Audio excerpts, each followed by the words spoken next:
Hello everyone, Reggie Tam here with the 19th episode of my Building a Bankroll challenge.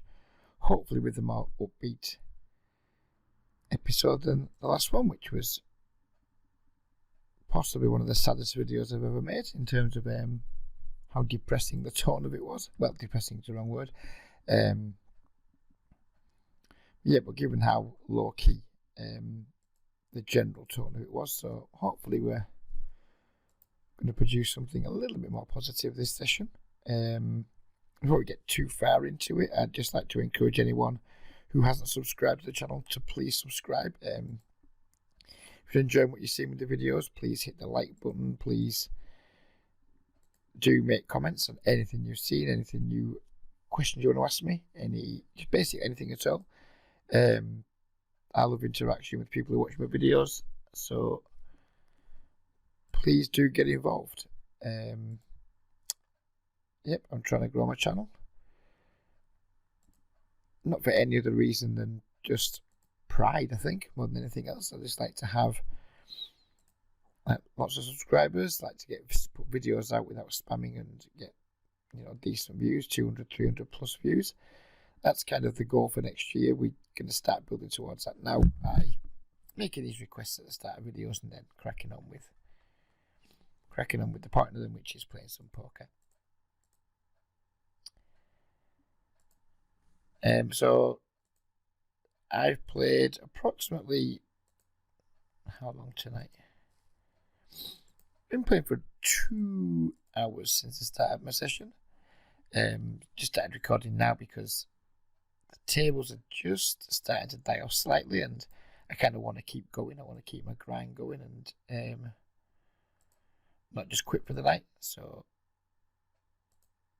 I thought rather than just quit, let's start making a video, and hopefully it'll give me another hour's grind, which is quite important.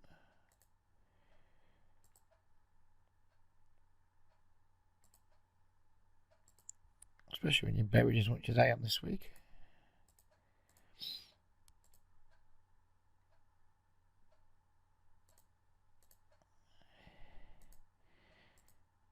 Check back the Jack 10 now, I guess. Aces. Fair play.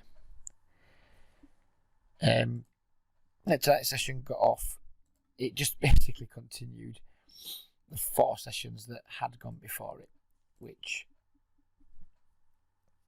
was hard to take. Not gonna lie, Injustice tilt was really bringing up my accumulated tilt was like right up to the back of my throat. I was almost gagging on it. And yeah, all kinds of stupid, shitty, irrational thoughts are going through my mind. But I just knuckled down. I was like, you know what? What am I going to do? What would I say to one of my students in this spot? And he's basically just like Phil Hellmuthian. It's like, fucking man up, plod on. I hadn't done anything wrong at the start of the session, but I went down 3 buy-ins. I think we got a set over set.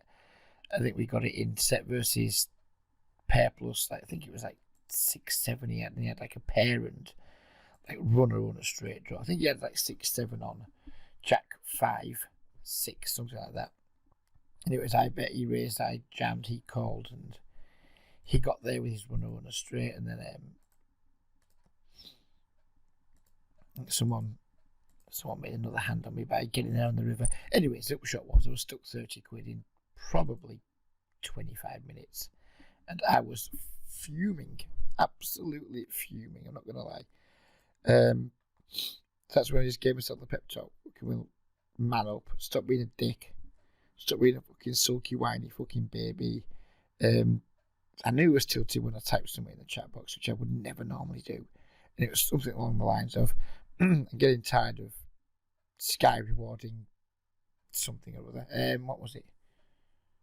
Sky rewarding bad players, something like that. It wasn't insulting. Well, it was insulting, but it wasn't sweary or really vile or anything like that. And once I typed that, I was like, what the fuck are you doing, you absolute fucking muppet? I mean, who does that? If tilted fish do that, fucking self-respecting regulars just don't do that. And it was kind of a wake-up call to myself to fucking hell, Get your act together, dickhead. Then fortunately, a couple of things fell our way. We started mounting a comeback, and now we're actually like pleasantly up for the session. So it's gone well, and yeah, I've run good since starting to go up for the session. But I think I've played much better than I've been playing lately in terms of like my bet sizing, and I'm going to go into a few mistakes that I think I've been making, and I'm going to blame Doug Polk for it. To be honest, that's who I'm going to blame for it. I'll get more into why I'm going to blame Doug Polk in just a moment.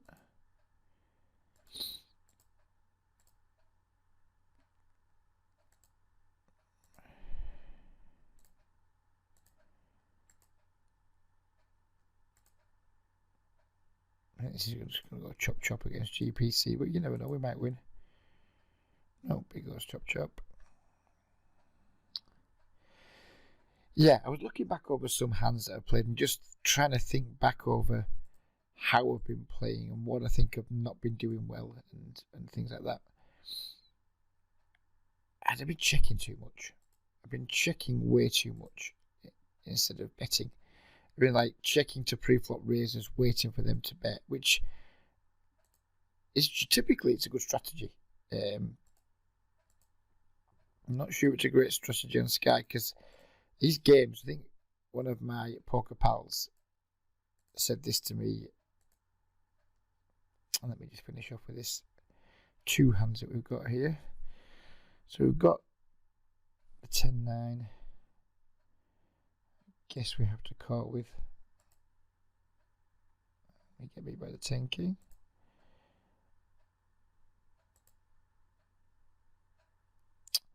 Yeah, so obviously checking to the razor.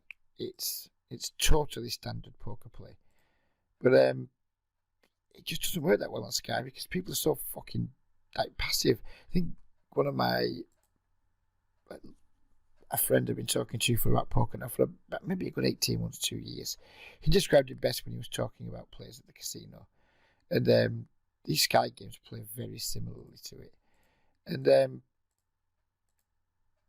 it's like they never bet and they never fold.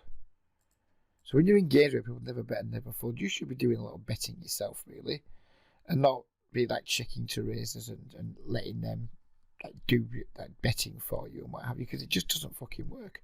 And we're going to just check fold here with the King Jack now. Yes, I mean, it wasn't too great to begin with once we get called by 2 people, but we just lead out with our pair and good shot. Turns a break, we lead out again for value. The ace comes. Can't really get value anymore. We check, he jams. We're just going to fold. Yeah, but I've been watching like a lot of Doug Polk videos, which I always watch his YouTube stuff. I watch him quite a lot on Twitch.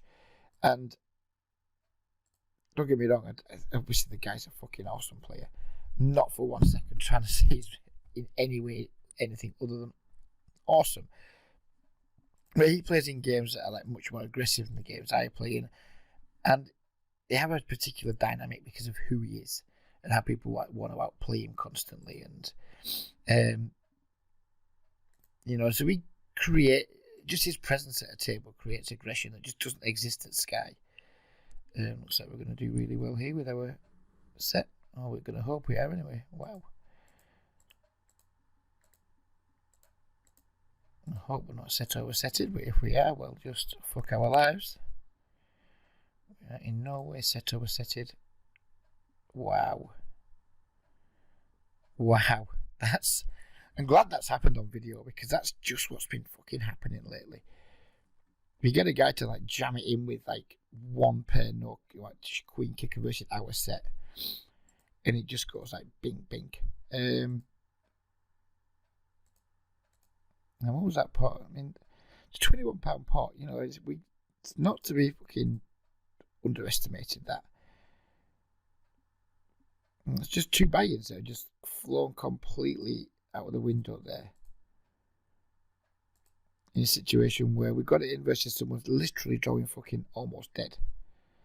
And before you know it, he's dragging down a big pot. And I hope this board doesn't go too fucking sour. And once he checks, I have to go for value. fold into a raise. Queen of pretty fucking ugly. River.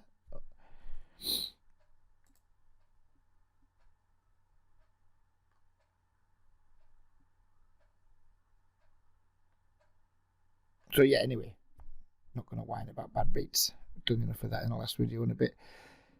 Yeah, Doug Polk's usually commentating, like talking into his poker hands thing, or his poker hands, whatever it's called. When he's playing, he's always like talking about games that have like aggressive dynamics built into them, or he's playing games that have aggressive dynamics built in. So him checking makes a lot of sense. And I was kind of thinking, if checking's good for Doug Polk, it's good enough for me. But I don't think Doug Polk could be doing too much checking on Sky Poker, given that the way the games play. So yeah, I think I've watched Doug play, and I think I've taken some things from his game and applied them in places where they're not really applicable. It's my fault. It's not really Doug Polk's fault. It is my fault, but we'll blame Doug anyway, because why blame ourselves? So yeah, that's definitely a mistake I've been making. So this session I've been making more like smallish, thinnish value bets. I've been leading into players in spots where typically been checking. It's been working out a lot better than when I was check calling or just checking, because I'm not missing anywhere near as much value now. I'm not paying off anywhere near as much, and both of those two things obviously have quite a good impact on our results. And so we led with the set, and we got tons of action. We got someone to raise and someone to like call, and then call it off. Both of whom were like beyond crushed. Yeah, it just works well on Sky. Just like playing totally exploitably. When you've got it, just bet it. Ignore the action pre-flop. Just bet your hand. The minute you start liking it, and crack on.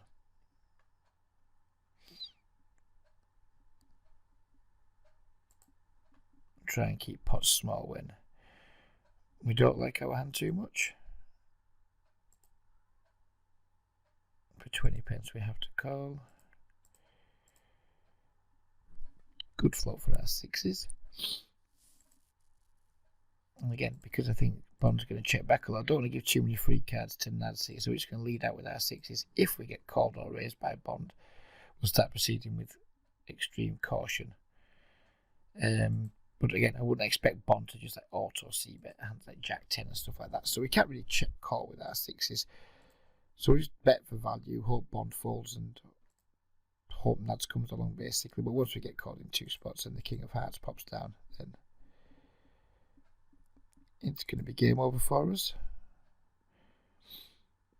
But I had my big upswing. I was donking loads, so I was just fucking absolutely smashing value. I think basically I've just been failing to get value. It's been like a lot of the reason why I've not been protecting my hands, and I've not been getting value, or as much value as I could have been getting. So when you're missing value and you're not really protecting your hand, you engage with lots of calling stations who will call like lots of bets with just like draws or just like shitty one pairs, and then at the end you're paying off on the end all the time. Then you've got a really shitty combination of things going on. And it's not really surprising that I had the downswing that I had. Like I said, I ran badly, but I also played badly too. Hopefully, with those issues having been addressed, we can start to get a little uptick going. I think we're probably still going to be slightly improved with the session, despite losing that sizable pot to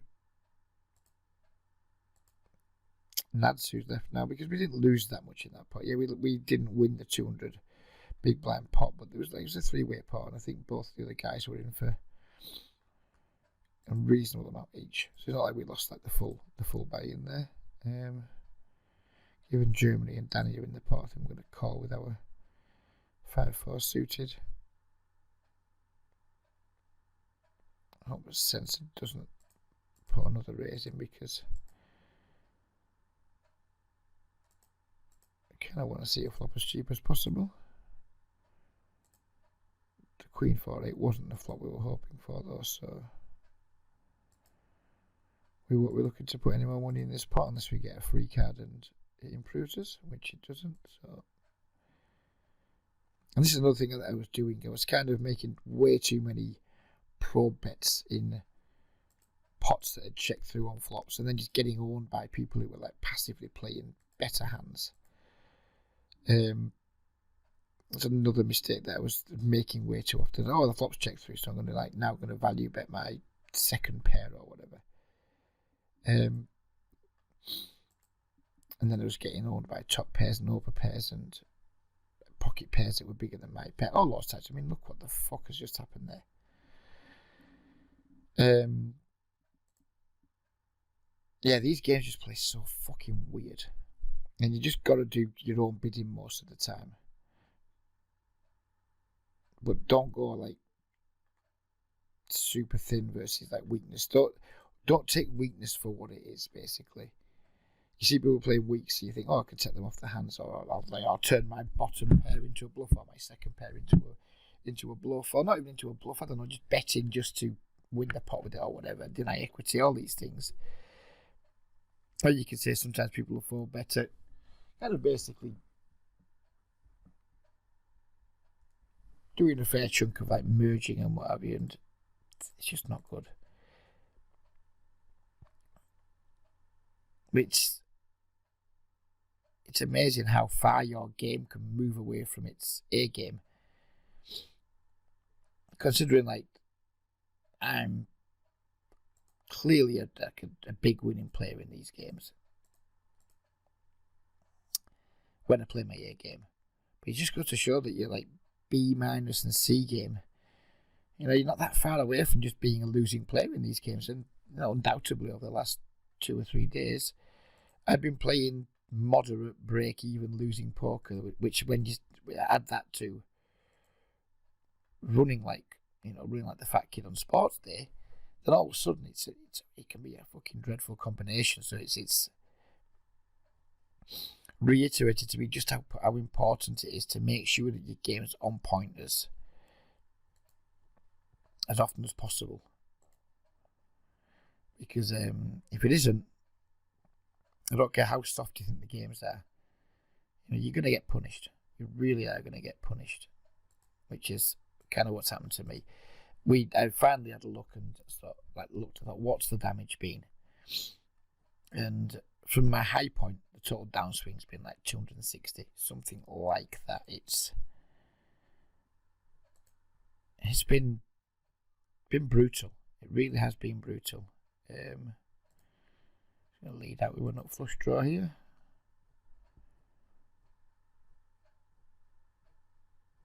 I don't mind if we get raised. Don't mind if we get called. Don't mind if we get a fold. We do get called.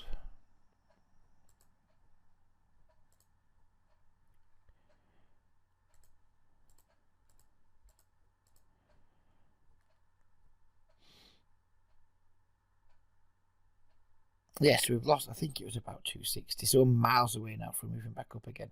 I think my net, my net profit for the challenge to date is £379. I want to get that back up to 600 before I even think about playing 20-0 again. So we've got a long way to go again now. We've got to make like 220 quid. And it's going to take a lot longer. It's a lot harder to make that money at 10 and 8-0 than it is to lose it at 20-0. So it really has been a big setback for the challenge. But in terms of like the series, wow, this sounds stuck out there. You're gonna laugh, haven't you? In terms of the series, it's going to give the series more legs, which is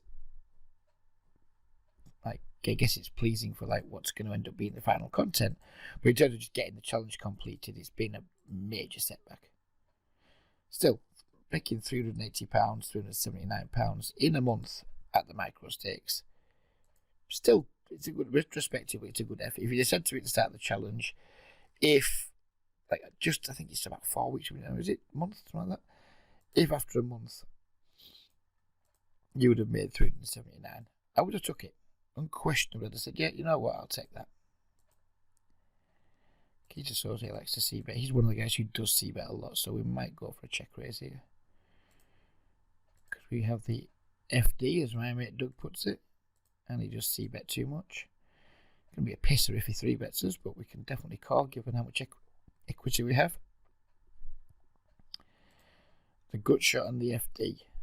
You know, that's a hand you're going to want to raise, isn't it?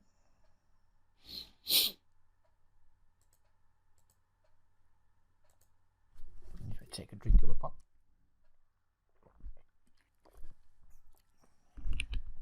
So yeah, we've got a lot of work to do. The last 3 days, we've kind of undone, 10 or 11 days work. We've undone it in 3 or 4 days, which obviously can easily happen when if you move up, if you're taking your shot in the middle of a bankroll challenge and you're moving up and you run bad on that move up, it's like hours to make, seconds to break, isn't it? That's just what it is. You need to be having a bit of run good when you move up. We did initially have a run good. We had some nice run good. Well, not run good, but bit of run good, bit of play good. We had a nice little uptick when we first started, and I thought, bang, we're on a roll here now. And maybe I got complacent, maybe I took my eye off the ball, a mixture of a lot of things, and it just dragged me right back down to earth. But like Alan Partridge, we're bouncing back. I know most of my viewers now are UK viewers according to the YouTube statistics, so I know many of you guys don't know who Alan Partridge is. If you are watching this from somewhere else in the world, then you might not understand or get the Alan Partridge reference, and I can't be asked to explain it. 5-4 offsuit, it's a really weak hand, but for the min raise we'll play it. What are we rooting for here? We're rooting for the king ball, weren't we? That's right, for the Skelter man.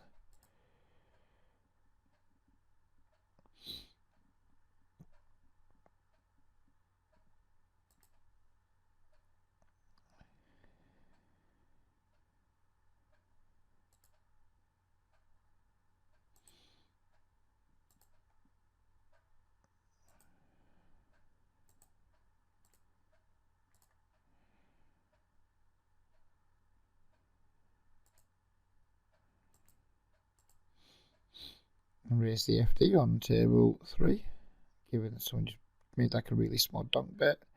Now we have the third nuts, and we're going to go to town with it.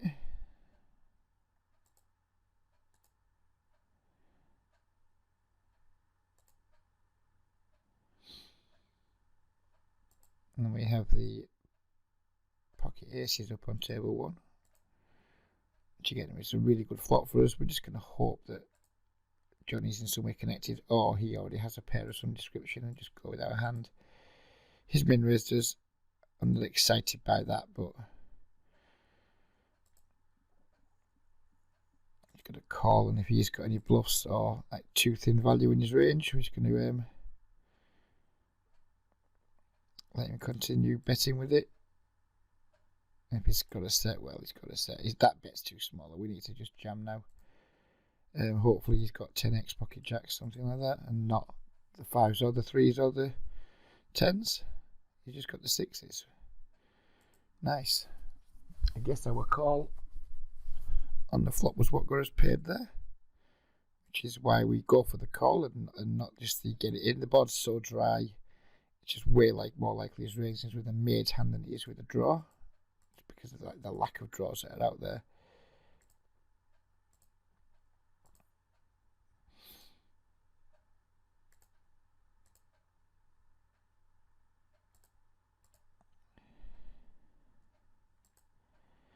GPC is a bit stationy.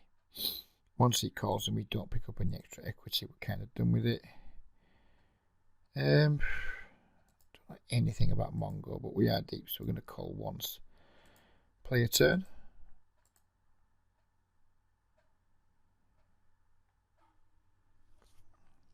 So yeah, 9s could still actually be good here. So we're going to call again. I think he's going to check back a jack a lot on this river. If you got a hand like King Jack, someone likely is going to just bet 3 times, and pretty much every draw's missed. 6-4's got there if he's ever got that. This is one where we can call, I think, because they're just super unlikely. He's just got a single jack that raises the flop and then just wants to bet. If we're beat, we'll probably beat by 3s or 7s, I would imagine, rather than a lone jack. Yeah, and he does have the 7s, whatever. I don't mind calling it off when people kind of polarise themselves like that. And a lot of draws miss. Because as I say, we think we can take Jack X, just a lone jack out of his range there for raise flop, bet turn, bet river. Super unlikely. So once he doesn't, we can rule a lot of just lone Jack X out, and a lot of the major draws missed.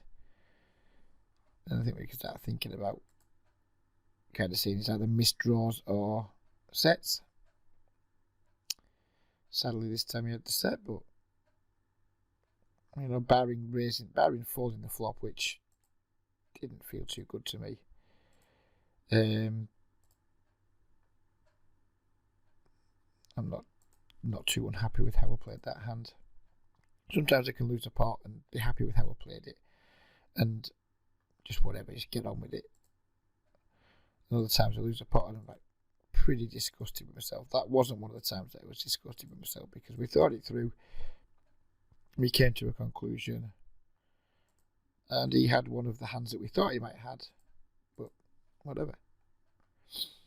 I don't mind that. I genuinely don't mind that.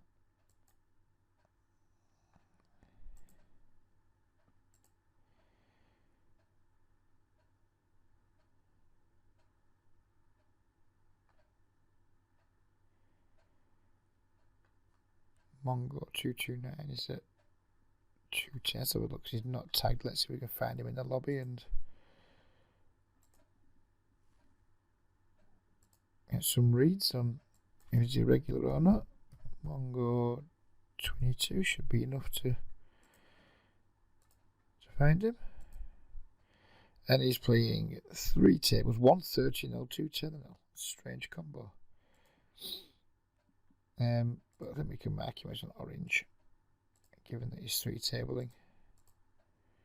And just see what keys he turns up with here, because he does see about way too much. But when he double barrels, I'm going to presume he's got a jack at least. Keys is going to raise here. And JFM just randomly folds.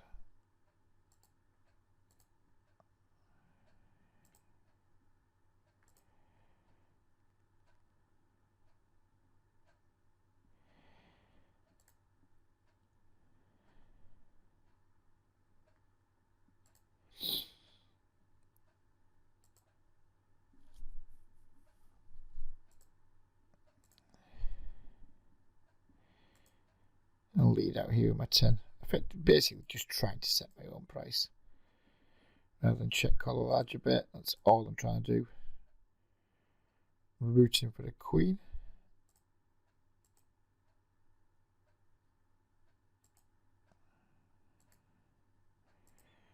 And we'll take a 7, but we're rooting for the queen. We weren't rooting for the 6. We weren't rooting for 4 callers.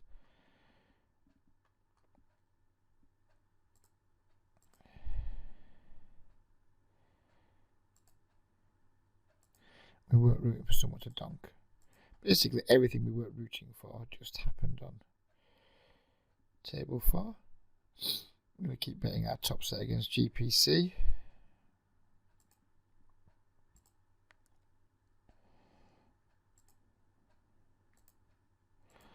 On table 2 in a 3-bet pot. That river feels dirty. Feels very dirty. It's fallen heavy, that river. I don't know what I can get value from here. Maybe if it's pocket queens. Just going to check back.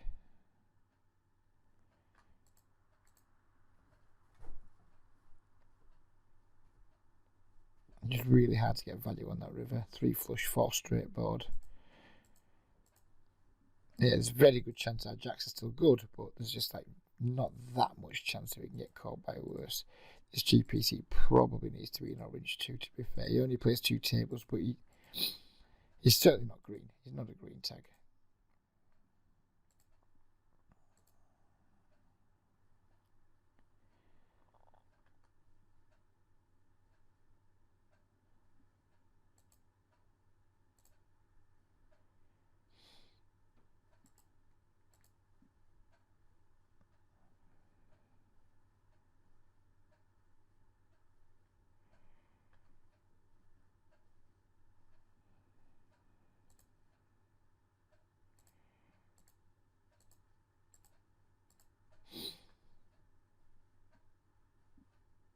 Suited aces go way, well, suited cards in general go way up in value when we're super deep stacked. He's made a reasonable size c-bet here, but we have a little bit of this and a little bit of that going on, so we're just going to make a small raise, try and pick up the pot now. If it doesn't work, then we're going to hope to back into something, which we fail to do, but no big deal. Now we're just going to give up.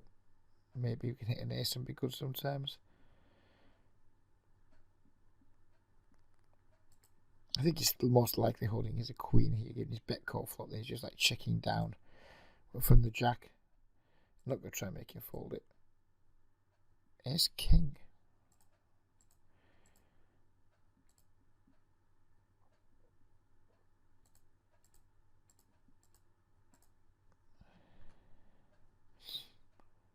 Marks is like possibly. I think my note on him is stupidly weak tight, similar to UTR.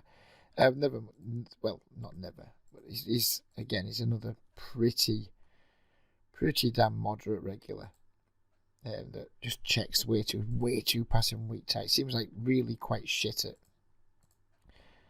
at getting value. I guess we're going to bet our river 2 pairs. We're going to call with our pair. Raise this donk bet here. Morg's just like min raises on the river, which is pretty gross. I mean, we have to call. We almost certainly lose, but we have to call. Look at that. Slow played that set to perfection. How much value did he? Well, he didn't lose it. I mean, that's exactly what I was talking about with Morg. Just saying, if by the way, if Lee's got a 2, he's got a 2. Fuck my life. He does have the 2.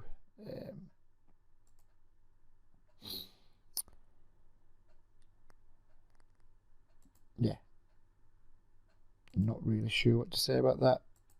That is going to give a positive contribution to the video, so we'll just say, none of us used to say if you can't say anything nice, don't say anything at all. So I think we'll follow that. We're getting off this table here. Yeah, there's 1 fish, but there's 3 tedious regulars, so we'll get off that one. Oops, that's made the tables go a bit bonkers, so we'll pull this down here in a minute because I forgot it would go that way 3 tabling. Try another table really quickly. Pull this one into line just for now. It's been a funny session. We set off running awful, then I had heat, then I started recording, and we've ran awful again basically. But well, not ran awful, but not ran great. But I mean, yeah, I was talking about Morgs, wasn't I? I mean, the guy flops a set in a like limped pot, and he just checks it all the way to the river, then puts a min raise in. I mean, how seriously, Morgs, if you watch this video, how are you ever going to make money when you do that? How do you plan to blast out of 10 and L if you fail to identify that checking sets 3 streets in an elaborate trap is just that one of the worst ways to play in the games that you're playing. And presumably like Morgs are watching the videos, because I know there's lots of UK players watching, and there's quite a lot of watch time going on, and I get quite a few comments at the table. A bit small again here to get value from draws. Skelterman. Sadly, the main draw gets there, so that we can't value bet anymore. We can hope he's got a hand like Queen 10 rather than the King or the flush draw. And he did have the draw.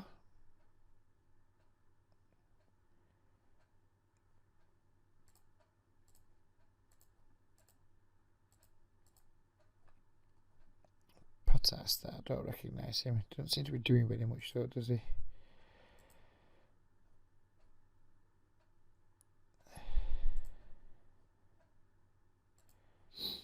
Not going to see that. Just naked open against JFM, who doesn't really have much of a full button. And given how passive Mongo played his hand earlier, I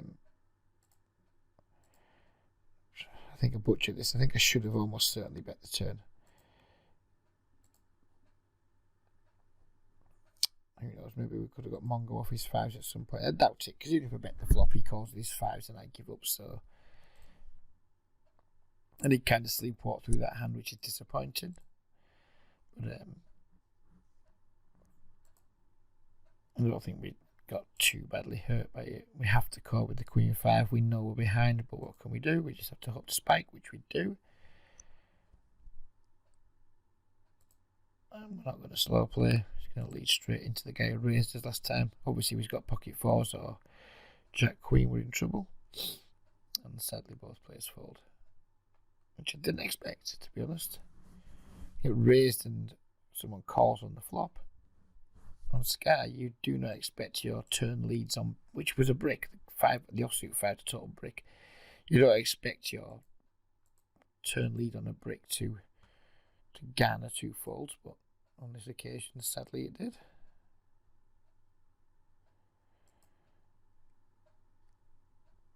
A couple of seats opening up at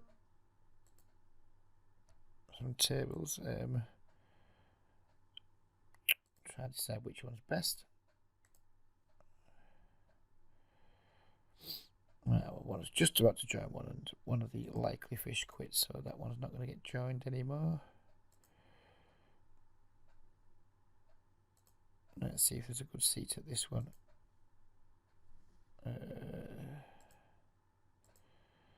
I guess that could be classed as a good seat.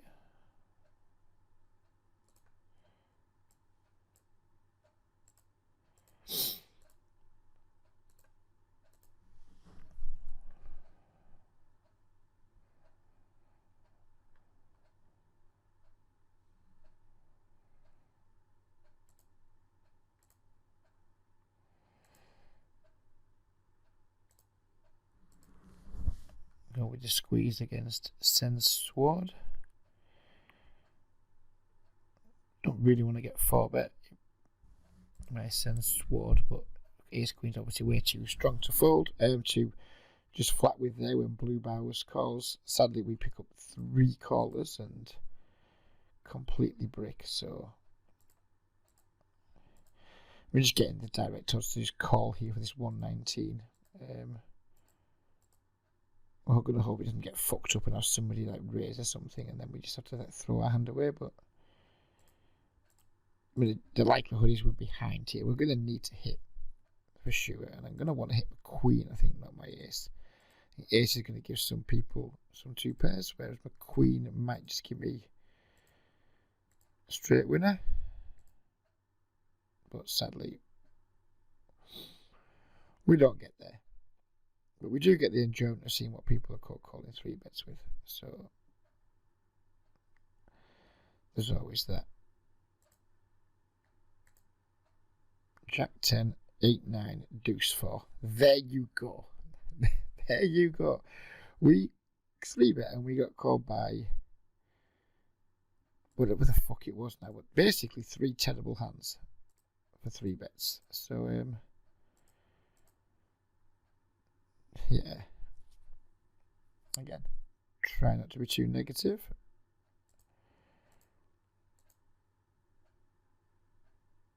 I think we can just put tag sense as a fish now.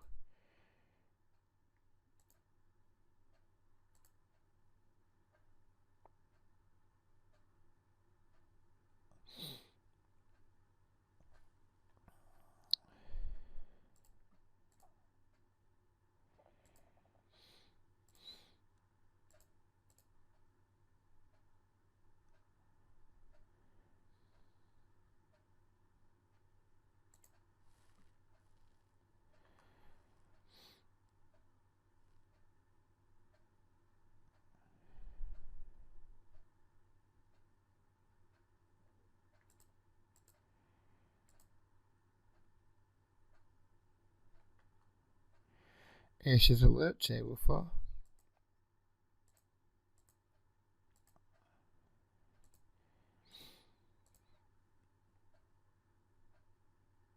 Really need to get a sound for that, don't I? Like an air raid siren sound. See if we can't find one on YouTube.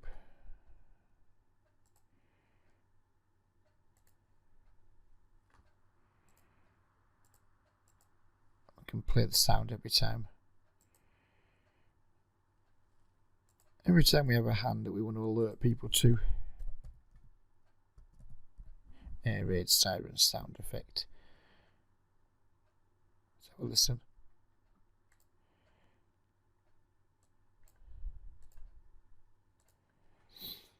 This is just a test. We do not really have a strong hand right now.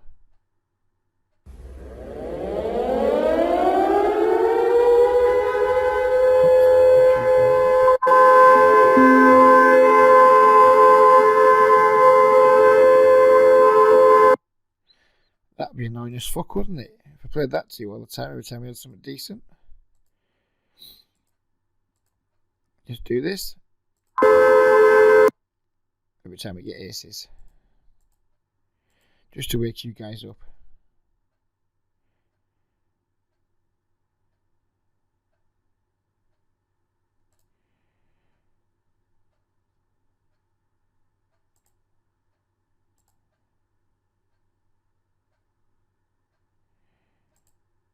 Or we could play I'm So Excited by the Pointer Sisters, I guess.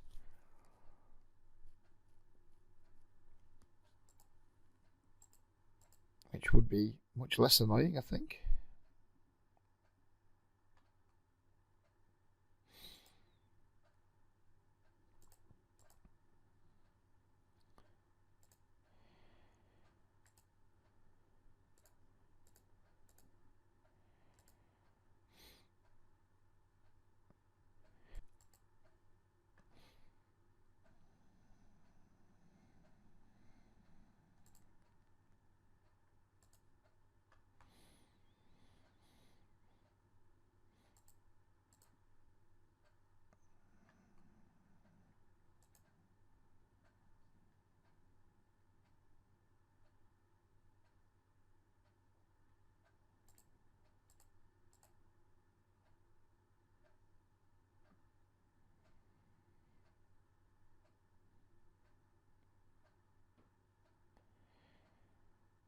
What you gonna do, call? Call's gonna call. We're gonna break the flop. Call's gonna donk. We're gonna fold.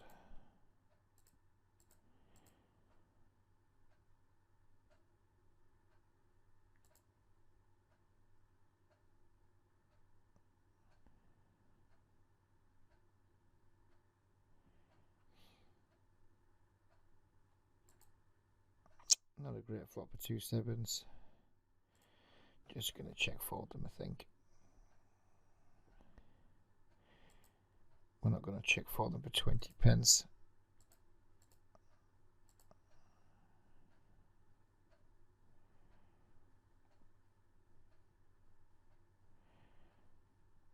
We are gonna check fold them for 50 pence. I don't think the keys is created enough to just like have air there. Don't think he's got that in his playbook. We raise the 8-7 versus the limp on table 4. We get called behind. We're going to hope to see some green, aren't we? We want to see some green, or we want to see some 4, 5s and 6s. See a 4 and we see a green. And we see an ace which we can represent. So we're going to take a stab with our 8 high and fold to a raise and probably give up if we get called. Unless we hit like a 5 or a 6 green. Then we'll probably just go with it. King Jack. Try and isolate one of the limpers here. We do achieve isolation. We get the ace high flop, which we'll try and pretend we've got the ace. We get min raised by Lee. which normally would be quite annoying, but when we don't have anything, we don't really give much of a fuck.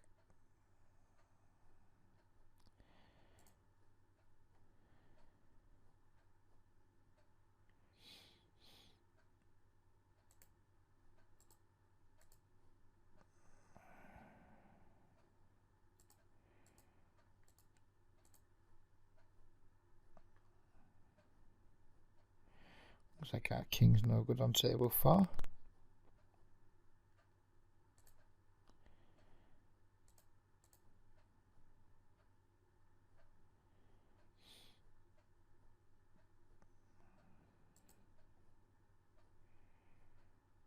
We're not getting any folds through, are we, at all? We're not getting any steals through whatsoever on table 3, so the adjustment we're going to make is just knit up significantly and just make some huge bets when we have a hand that we're happy with.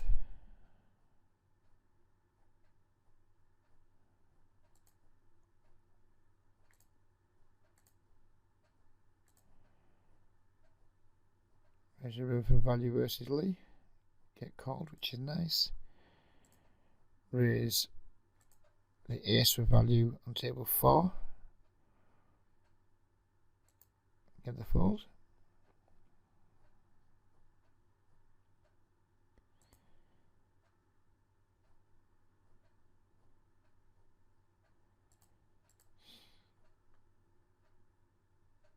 That's some quite pretty starting hands. We're just not converting them into pretty showdown hands at the moment, are we?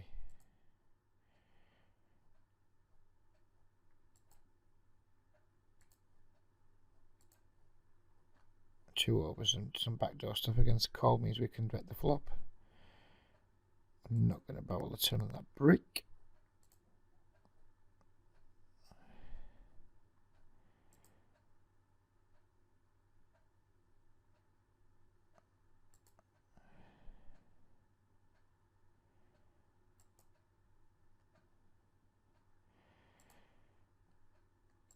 Again, multi-way pot there. We can't really dick around very much with our 10-9.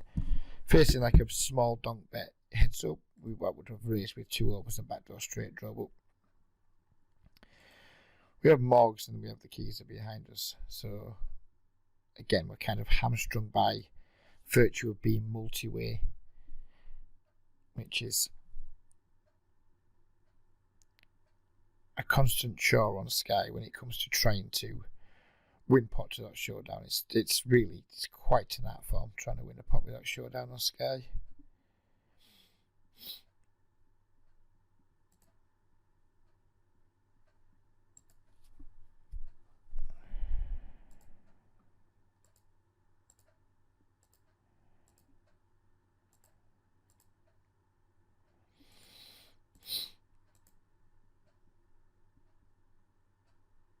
For a while I had quite a lot of joy of like big squeeze pre-flop, small c-bet post-flop, and just like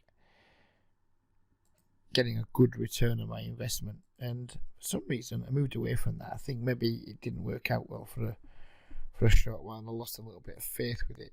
Maybe that's something that's worth trying again at some point. I really don't think that Sensor just rolling on the floor and laughing his ass off. I fucking hate things like that. ROFL, LMAO. I can just about cope with LOL. PMSL, not into it. No, not into it. Can't have it, I'm afraid. I just can't have it.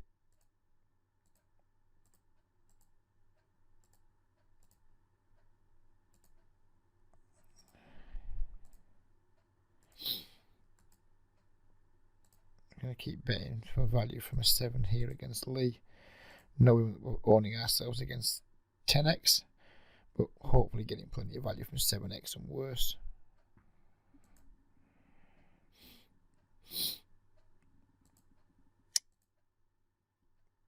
Not sure what this devilfish, but if he's not a fish, then table 4 is shit, so we might well be coming away from it in a moment.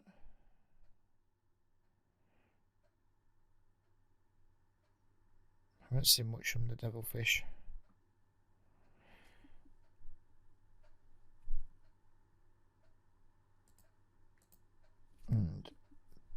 teal one doesn't have any money.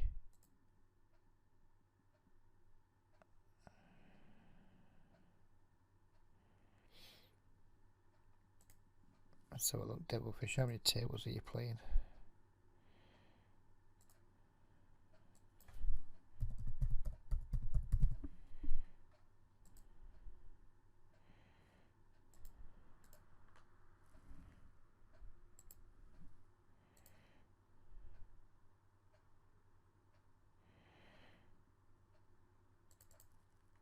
Alright, Devil. Let's see. You got a 5 in your name. That's why I can't find you.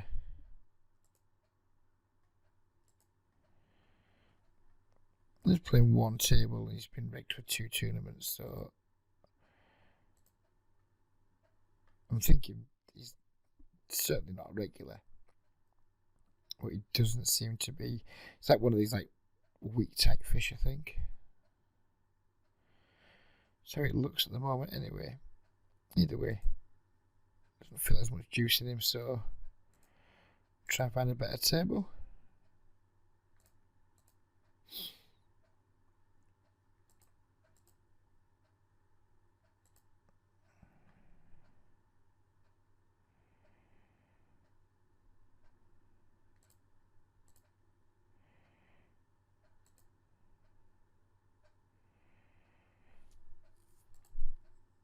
On this board texture, we're just not going to slow play against Moscow. If he's got the cure for 2 aces, then good for him. He just snap folds, which is frustrating. Squeezes are as rare as rocking or shit in these games, so when we do get squeezed, the Queen Jack suited is like a trivially easy fold.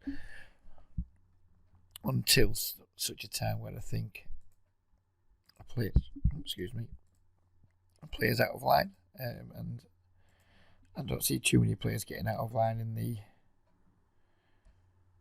jungle that is 10-0 on Sky Poker.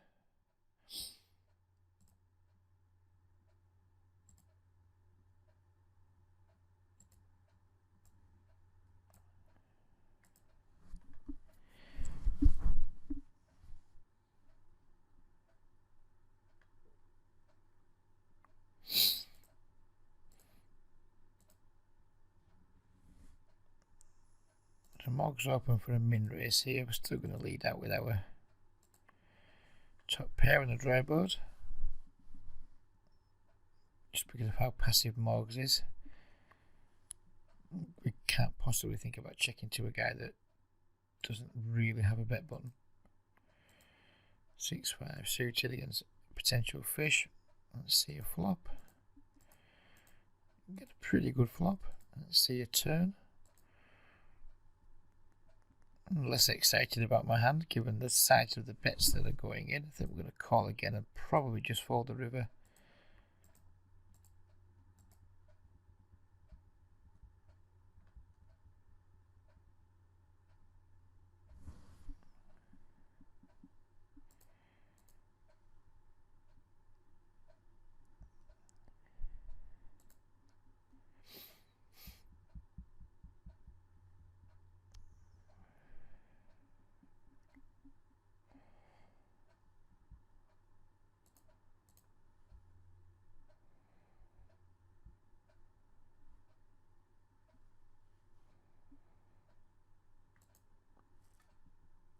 Traffic is certainly starting to die off now. There's one 8-0 table that we're not at that we can be at if a table breaks. There's 2 10-0 tables that are both playing at just heads up. I've no desire to play heads up right now. I'll play super short-handed. So we won't be looking at them. So the video could be one of those that could go for another hour, might go for another 10 minutes. We just don't know. We'll certainly keep, while we've got 4 tables, we'll certainly keep playing. There isn't a great deal of rig activity right now, and there's a few fish kicking around, so it feels like it's a good time to be playing.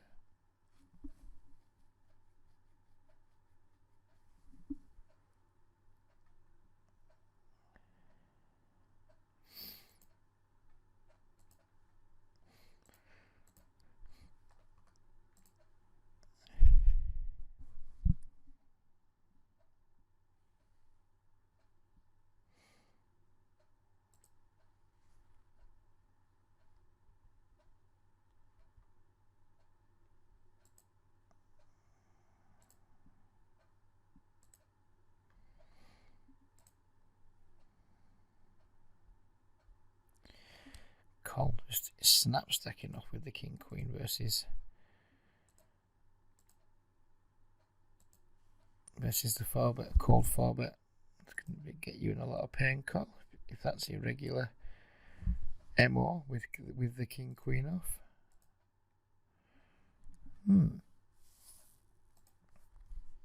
I enjoyed that jack until this guy just like massively overbet the pot, so we can just let him take it when he's the amount of times I've like gone for that line and just called, and then they've had some random 2-pair or whatever. Fish just do not overbet bluff into small pots, in my experience.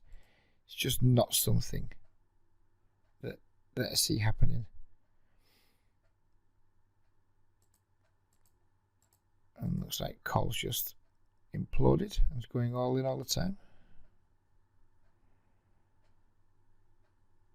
We would just snap the 7s had Mongo not opened. And if we were closing the action with the 7s early, we would have snapped it off for 19 blinds, but I'm not closing the action. I don't really want to put in 19 blinds in and having to fold should somebody go again. So 4-bet go again. The fuck am I talking about? Call's final fold. Maybe he's just settled down slightly.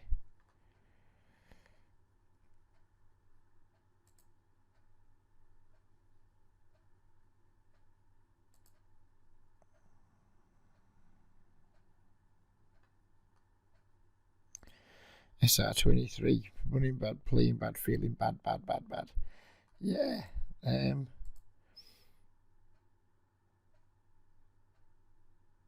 I'm feeling you, brother. I am feeling you. Call with that good shot. Oh, we pink it as well. That's beautiful.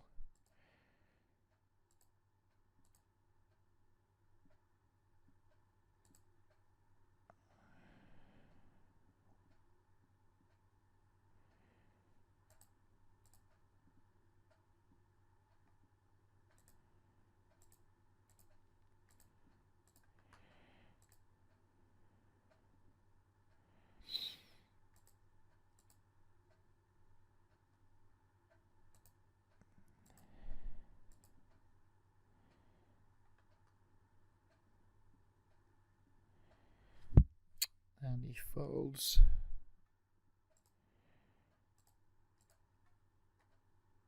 SR23 is doing something similar to me on Sky, only he started from literally nothing, I think, or next to nothing. He started from like 8 quid or something like that. He's got quite an entertaining thread on the Sky Poker Forum if you want to go and check that out. It's definitely worth a read.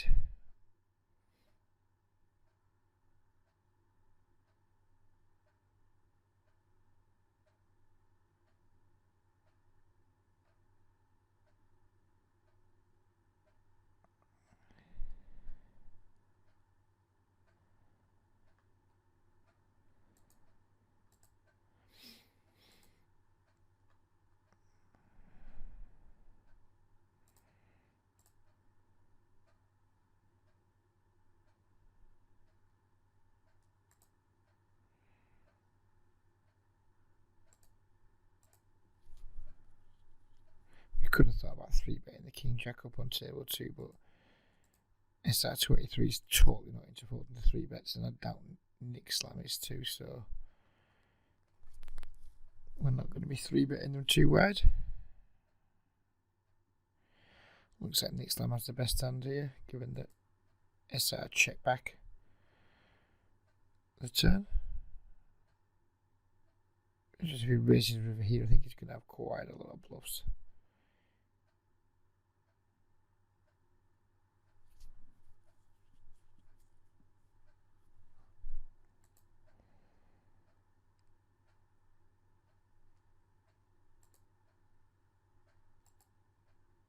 What did you look him up with there? I guess some kind of like weak showdown value type hand. If he's looked up with a 10, I'd be surprised. Just ace high. I guess for the price he was getting, he kind of has to call, but It's gross. Feel your pain, Mr. SR23. You know you beat, but it's like 40 pence. You're like, really? I'm going to throw my hand away for 40 pence. When you have like a little bit of showdown value and the obvious draw misses.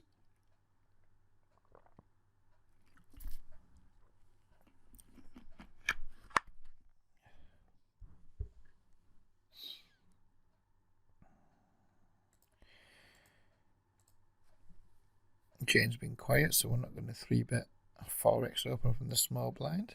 We are going to call with a pair and a gut shot though. We are going to make our gut shot on the turn. And I'm going to guess, given that bet size, that we're just chopping here. But I don't think she does this with a set, so I'm going to call.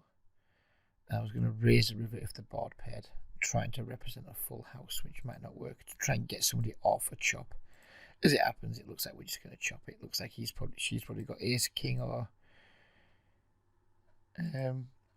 something like that. It's going to go chop chop, isn't it? Yep, there we go.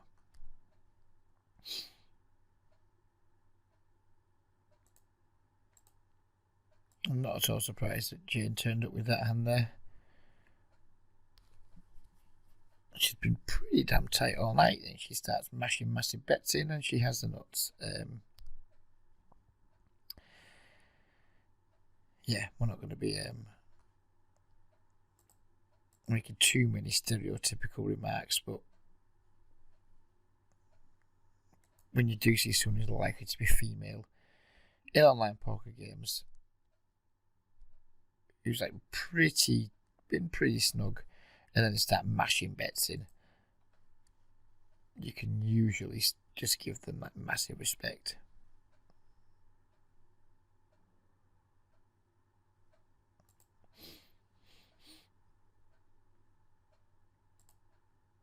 I'm clearly going to be willing to get it in here against Cole, even though he does appear to have calmed down a little bit with his pre-flop jamming shenanigans.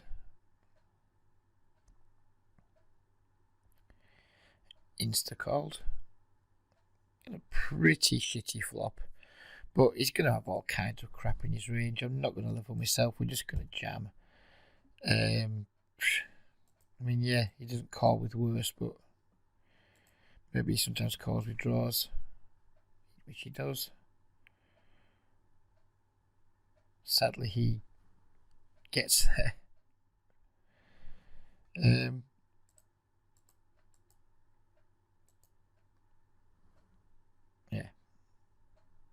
Just, yeah.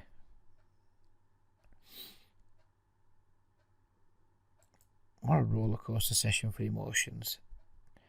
3 buy-ins dropped, probably about 6 buy-in upswing, and then like a 3 buy-in downswing again. Or just 4 table in regular tables. Who'd have thunk it?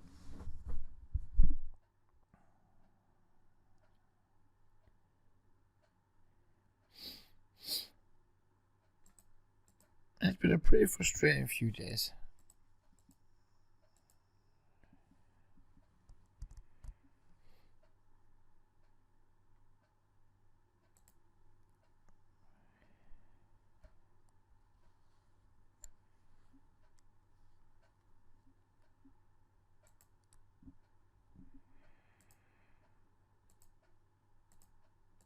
And I think right now a moment of silence is probably better than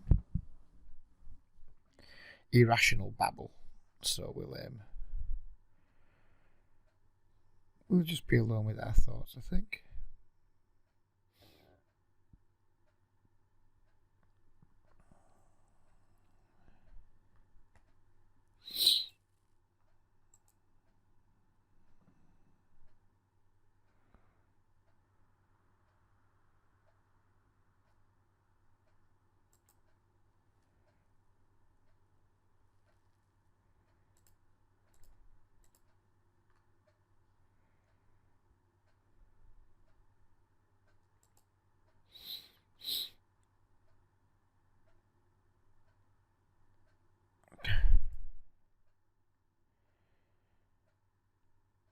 I just have to call the 8-4 suited. Somebody min raises out with a small blind.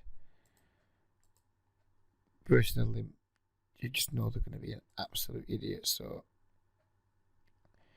we have mega implied odds. And there's going to be no slow playing here. We're just going to bank on Paul Ref having the ace. If he doesn't, then I guess we're not going to win any more money. He doesn't have it.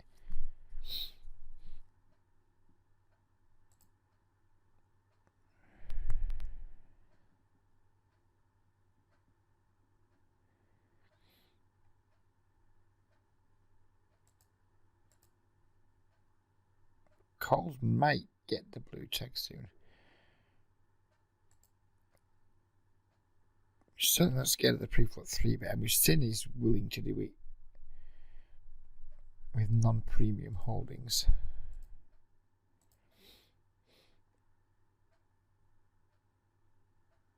I suspect he's just like pretty depolarised when he does it. I don't expect him to have too many bluffs. I expect him to be like overplaying King Queen, King Jack, Ace Jack, those types of things, more than getting massively out of line.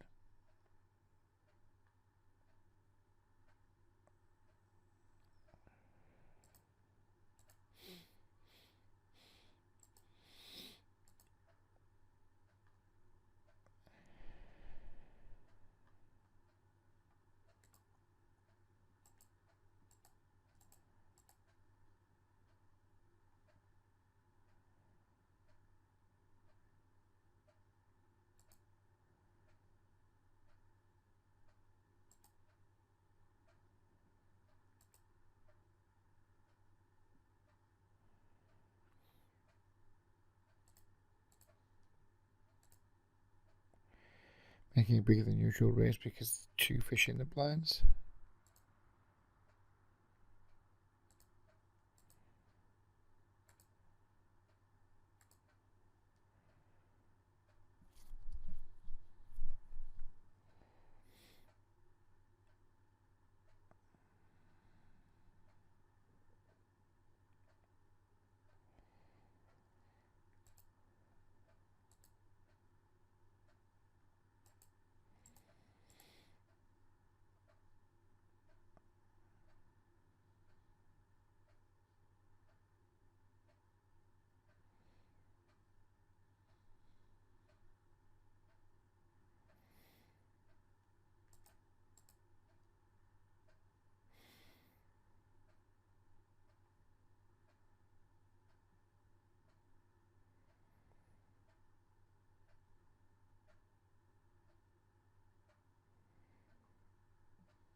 Suppose I need to finish the session sooner rather than later. I'm on a first aid course tomorrow through work. It's going to start for another 7.5 hours, and I'm more than used to getting by off 2 and 3 hours sleep. I think grinding through the night 10 and L. I don't think we can justify staying up till 4 or 5 in the morning at 10 and L. If we had good tables at 50 L, then we'd stay up all night, because you can make a big score that can make you a month. But at 10 and L, when you have games like this that you can find pretty much any night of the week, it's much harder to justify staying up through the night.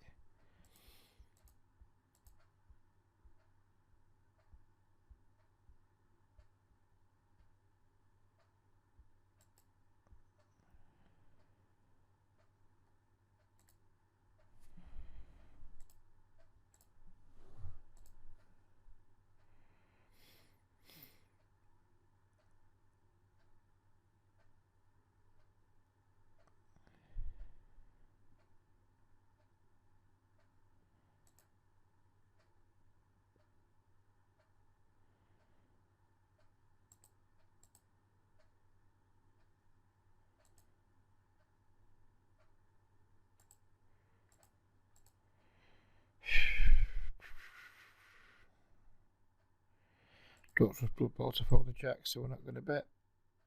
He would have folded ace queen. I guess.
Pick up a double gutter with the jack on table 2, so we'll fire a second barrel, but we won't fire a third if we don't improve.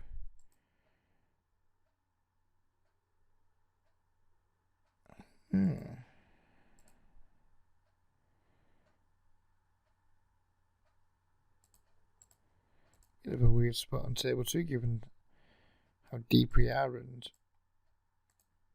given the 3x, 6 exit, 6.5 exit.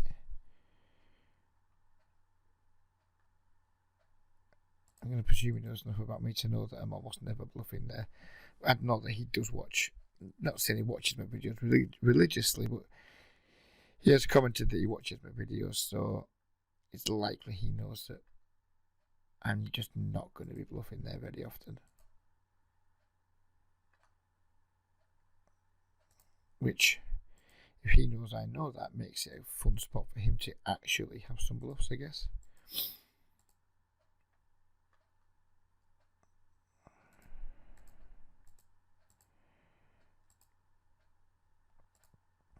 I think we'll see a flop with call with the ace-10.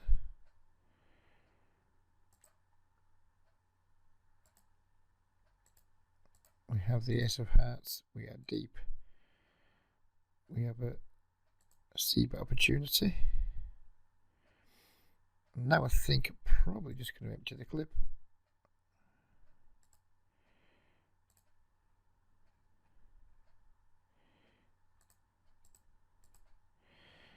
I have to fold against call, I'm afraid. I didn't try semi-bluffing call on the flop because I just call clearly isn't the guy to fold anything given how he played the 9-6 earlier, so that's why we didn't raise the flop when we had the open ender plus the 2 overs.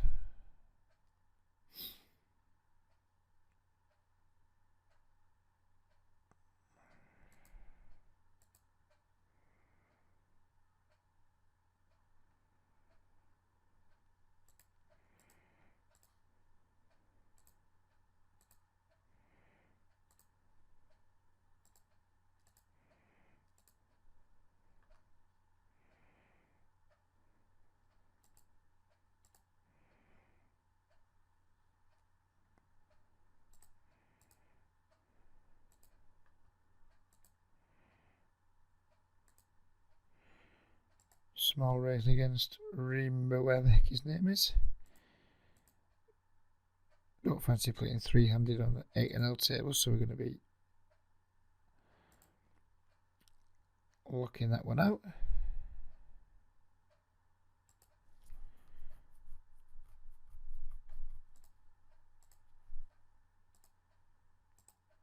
Oops, and we've done that fucking idiotic thing again. Many apologies.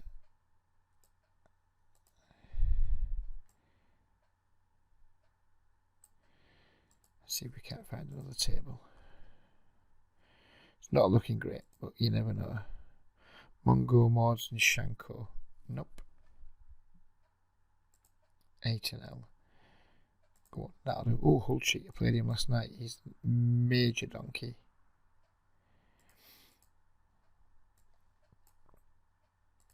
So it looks like now we are, in fact we are, we're at every single table we could be at. So if we drop 2, 2 tables, that will signal the end of the video, or if we get to 3 AM, which is 45 minutes away. So it could be a 2-hour video, but it could end the minute tables break. When it will go down to 2 tabling, that's when we're going to call it a night.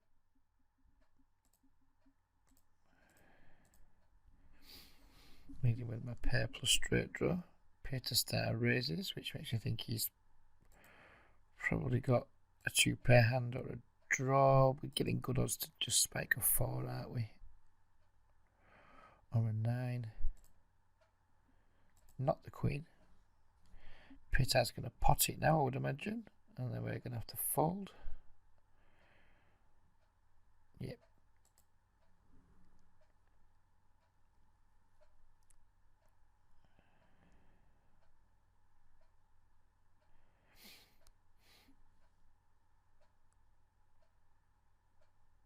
Yeah, call.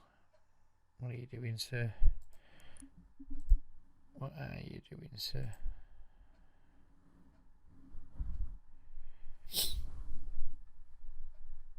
Unfortunately, we never got a piece of call, and now that table's got a distinctly moderate look to it unless call reloads.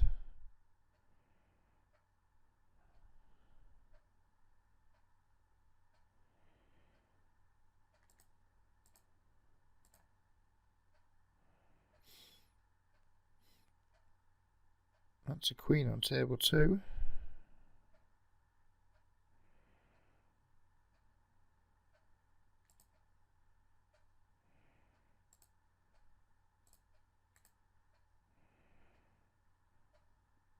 That's a diamond, which we didn't particularly want to see. He leads into us. No idea about him. Have to call. Grim River, probably just going to fold. Feel a little bit sad. Ace-8. Interesting is how we're going to define that hand. All calls reloaded, which is a pleasant surprise.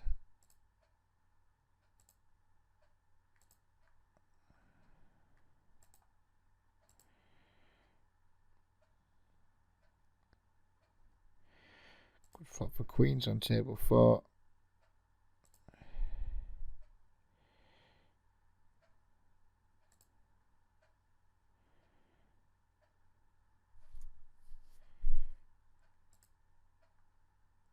Call, and they just like jam any turn, I think.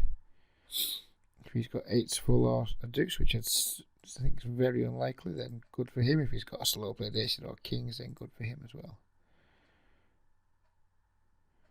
He has the 10s, and we hold. Not a big fan of your line there, Train Poker. Not a big fan of it, buddy. He has seemed, to be fair, pretty solid. But I think he made a pretty big rookie error there.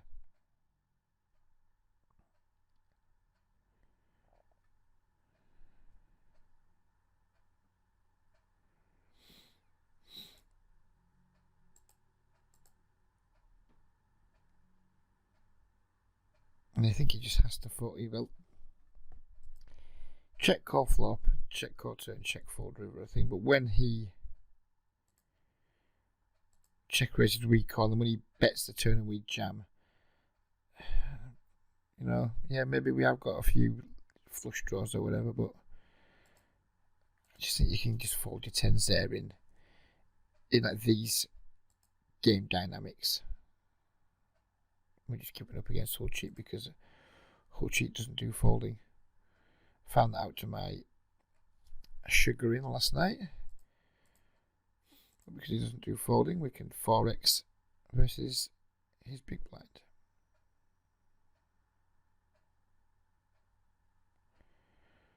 Not a fan of the ace. He has pretty much every single possible ace in his range. All the way down to the ace deuce off. He just has them all.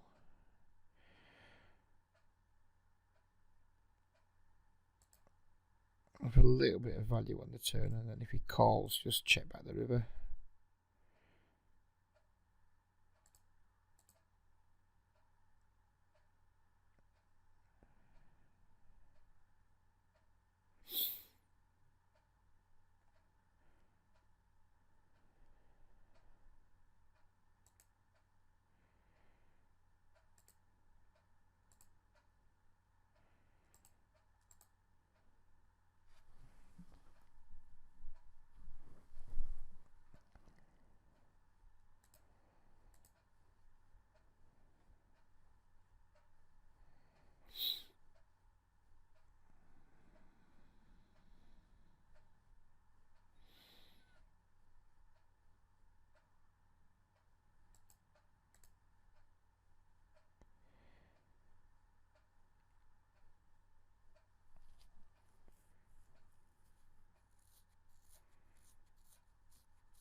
Ace-9 off wouldn't be a typical open for me from the cut-up again because of hull cheat. Becomes one.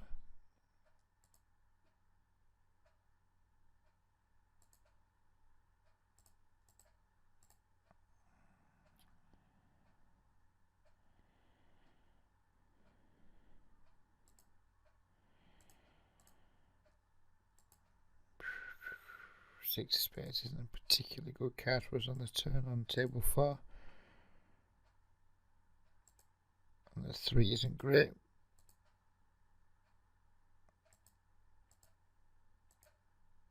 But we win anyway. And I say they don't fold and they don't bet.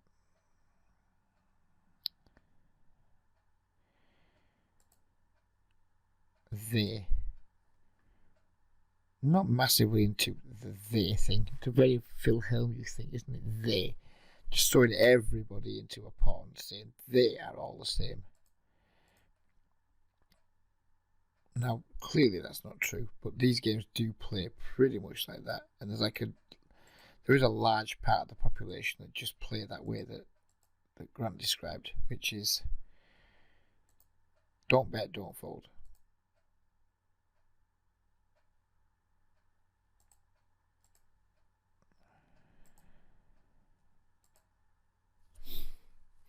It's a good turn card for us on table 2. This thing we have showdown value though, so there's no reason to bet.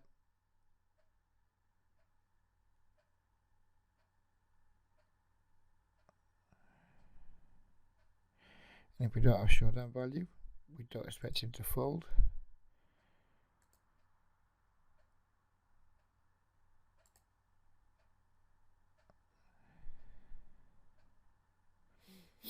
Interesting here if Cole decides to isolate Patar on table 1. Cole decides not to isolate Patar. We're going to try to.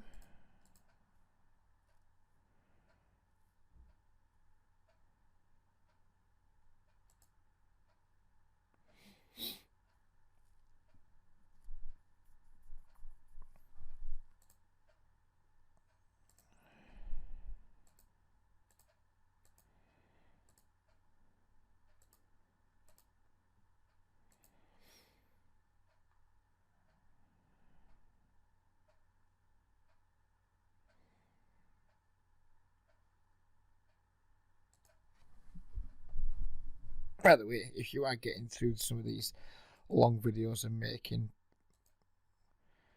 congratulations to you, because I'm not sure I'd want to sit and watch 2 hours of me playing poker and just saying random things in a relatively unexcitable voice.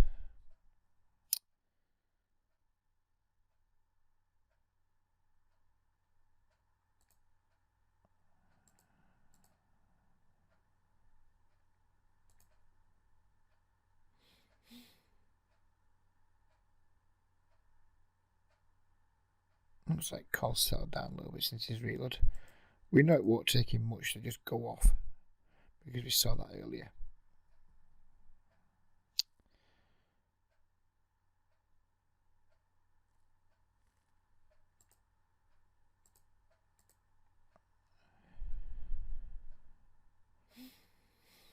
Try and isolate with a 9-8. We succeed. Reasonable flop for our range. We get to 3-bet hull cheat, which is fun. Although to be fair, hull cheat is more of a limper than a razor, so he might have something good.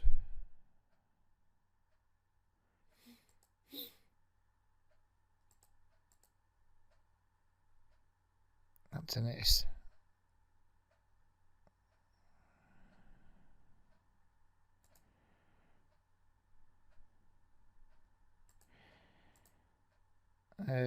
We just have to go with it here. If he's got a better ace, or if he's fought to flush or something, then well, now we don't have to go with it. All of a sudden, we no longer have to go with it because of that particularly distressing turn card.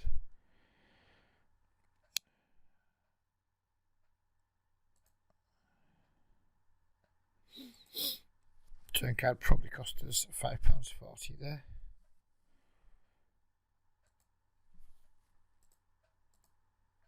Well, just be grateful for small mercies that it was a spade and not a 9, I guess.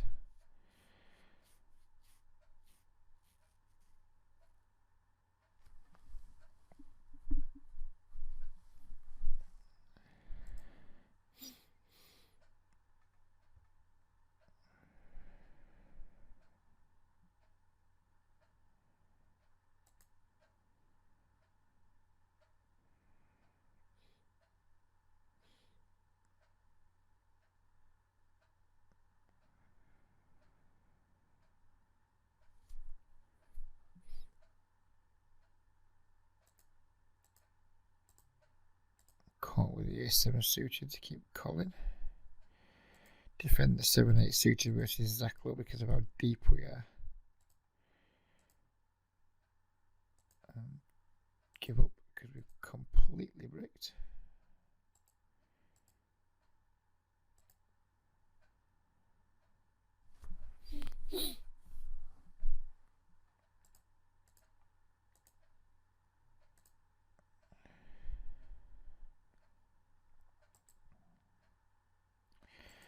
Now Morgs has finally raised the pot. Let's see if we can suck out on him. Nope.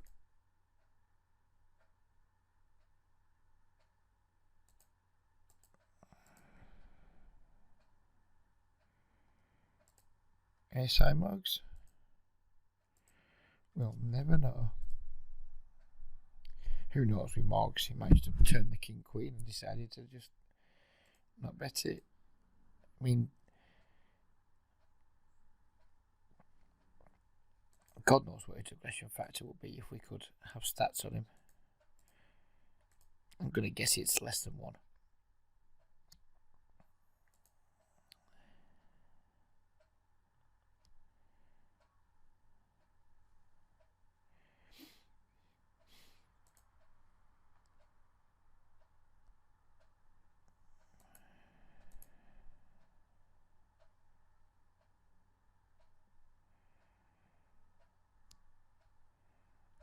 That is not the flop you want to see when you peel the button with the king 10 suited.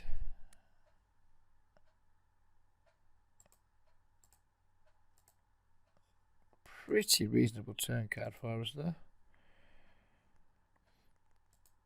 If he checks to me, I think we're going to go with the overbet.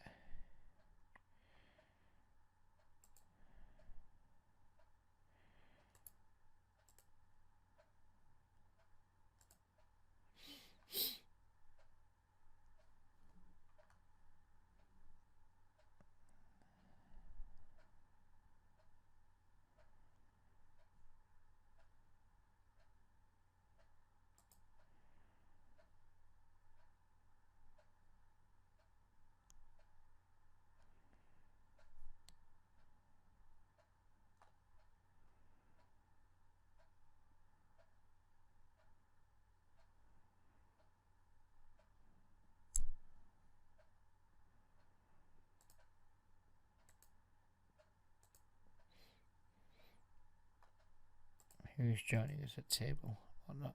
Big Donk 83. Let's hope so, sir. Let's hope so. You've got 31 minutes to impress me with your donkicity.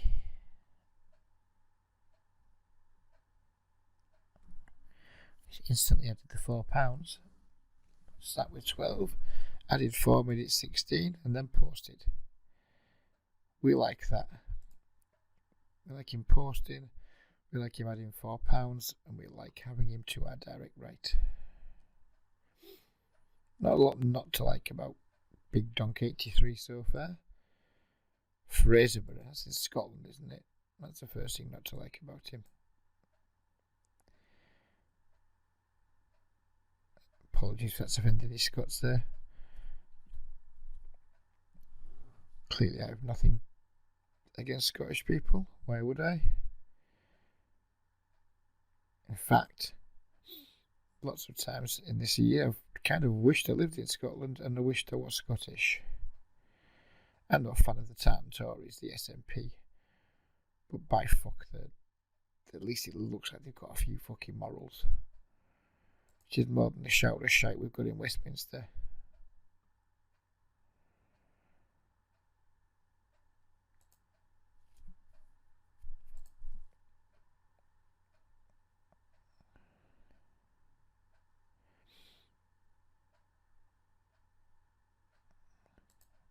Mary Black, or Mary Black as she called.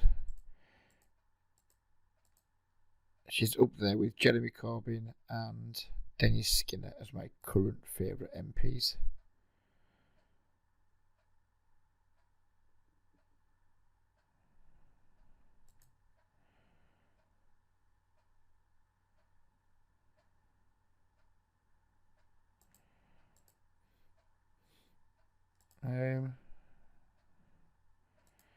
Check once with the Jack Queen. We probably will take a stab if it checks through a second time. You'd imagine people would bet a 2 or a king on the turn if they had one.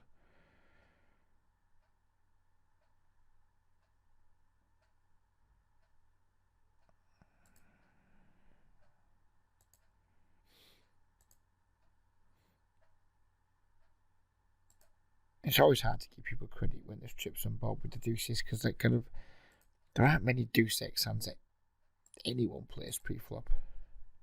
Is deuce suited, I guess, will be one of them. But you just can't rule it out.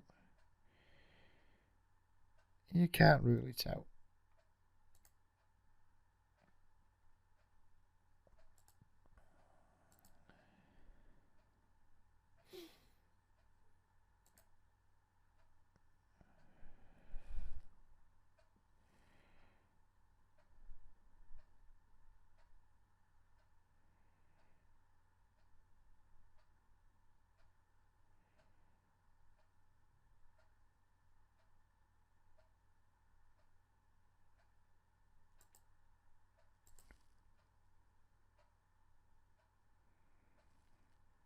That's a jack on table 2, sorry. Check back. The only card we don't really want to see the king, I guess, in terms of if we're ahead, that putting us behind.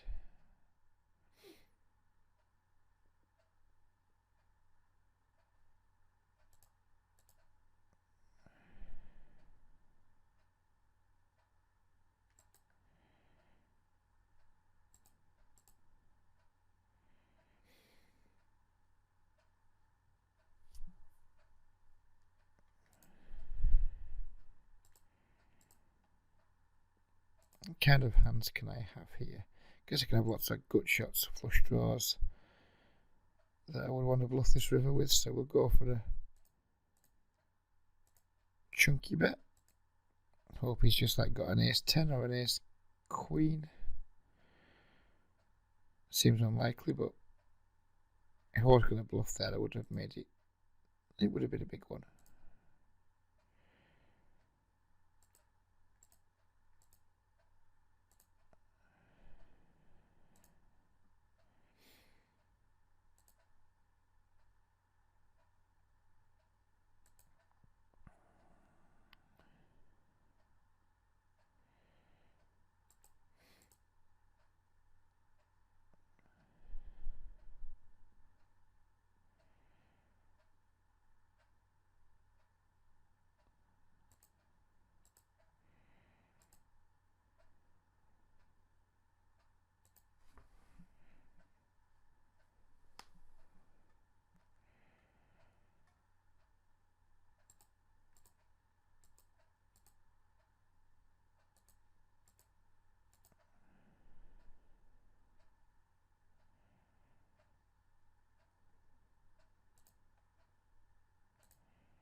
Oops, card's gone broken. Did not notice that. Disappointed. And now it's gone, so good night, table 1. Pull this table up. into there. Close enough. And once one more table breaks, then it's mission aborted.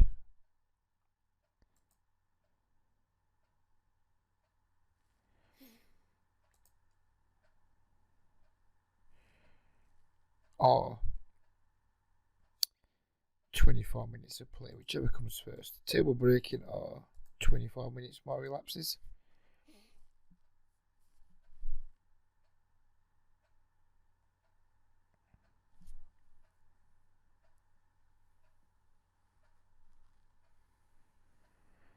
Don't know if we're up or down for this session. It feels like we might be just a little bit up.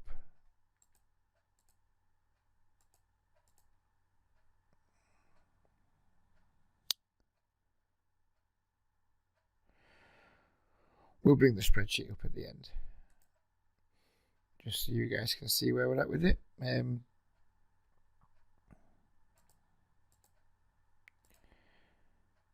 I was, when things were going like really well for us, I was kind of concerned that it might look a little bit like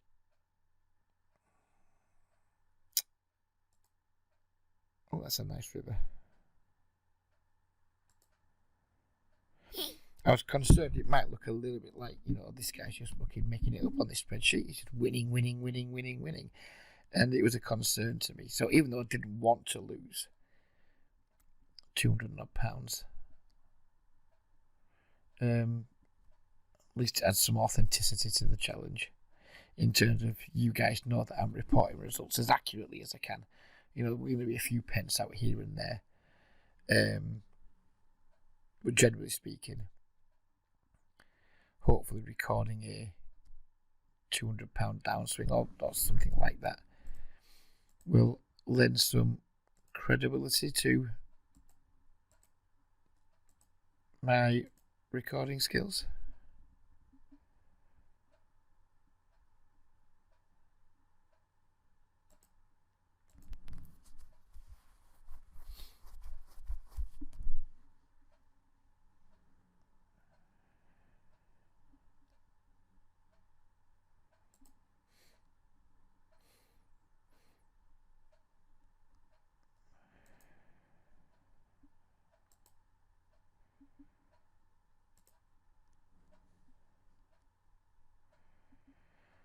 That's 2 pairs.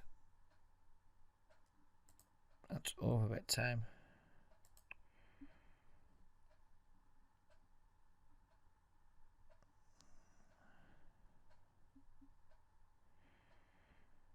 And now it's jam time. I mean, we could be behind here. I consider ourselves quite unfortunate if we are. But it's possible.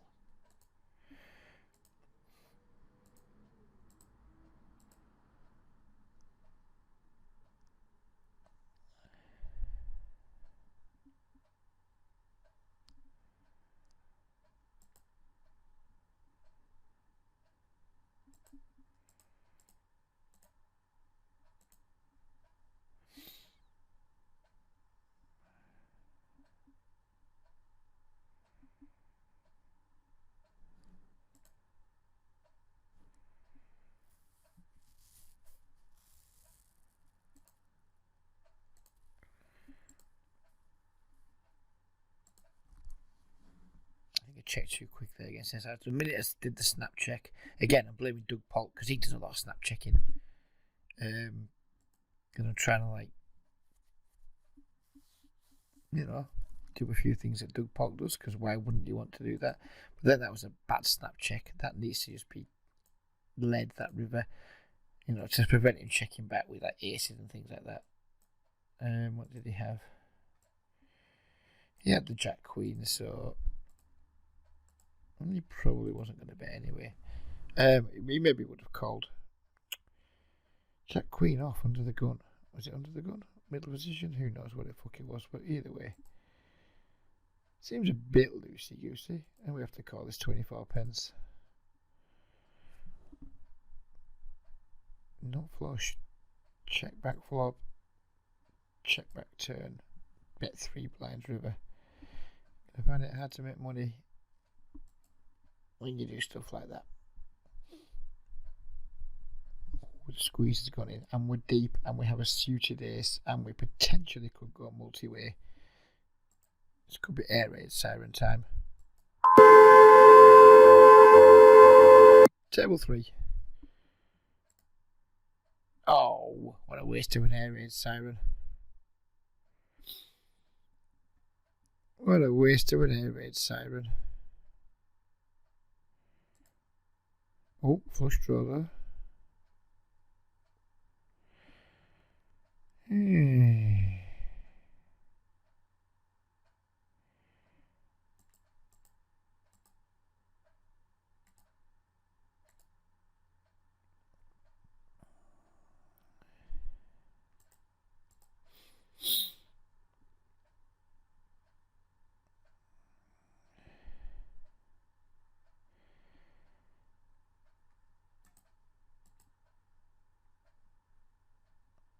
Once Raymad calls that, he leads a turn, he calls.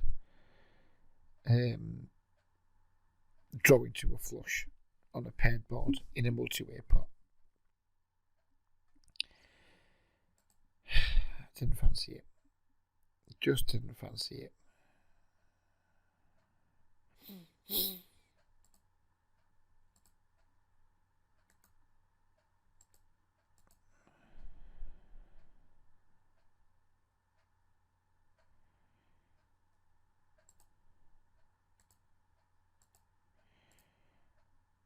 We've been 4-bet with the ace king, which is disturbing.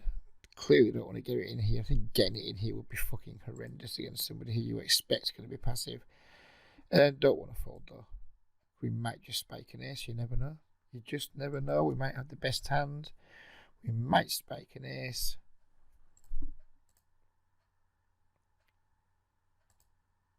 This is where it starts to get pretty ugly.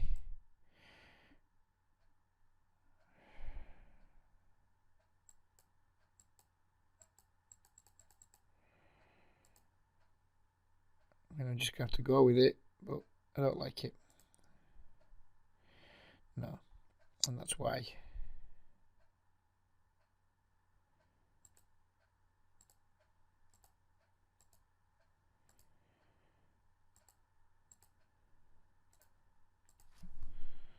Snap, 4-bet,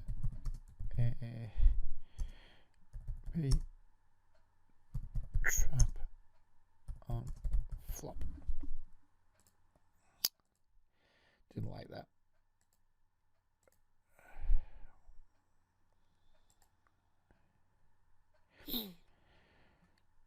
Not happy with that entire hand.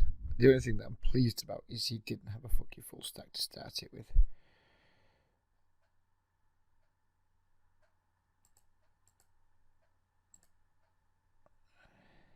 And we can't fold to the 4-bet. He checks. So nothing. I mean,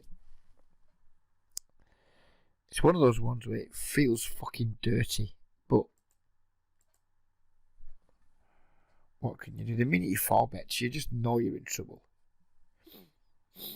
You know you're in trouble, but you know it's just unavoidable. I think sometimes.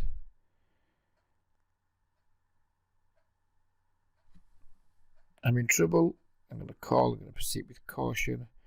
When we checked, he might have ace king 2, or he might have who knows what. We put a king on the turn. Oh, fuck his bet. But you know, we only lose 2 aces and a few other little things. Never mind. Never mind.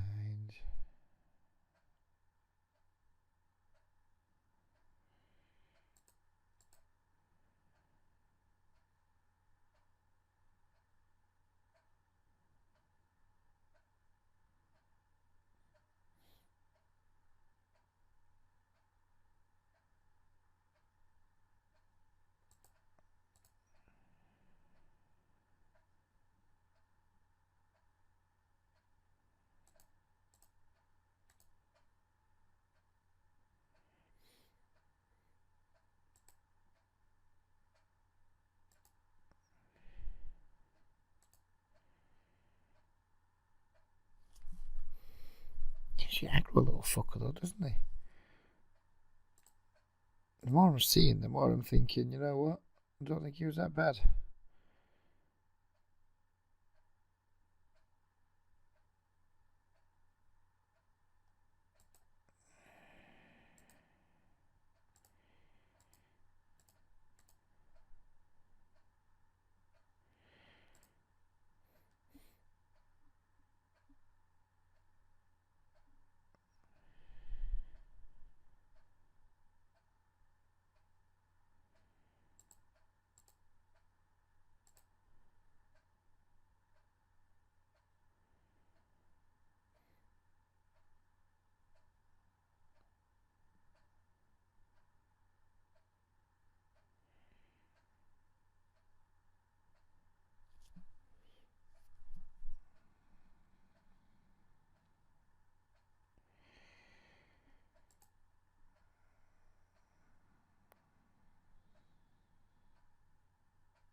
Not the best of turn cards against Traitor, but we have an SPR of like 2 and a bit, so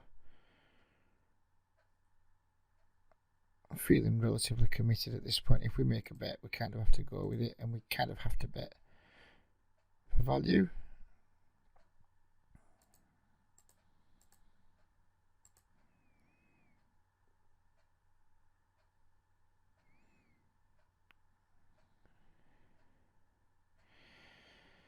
This feels really dirty.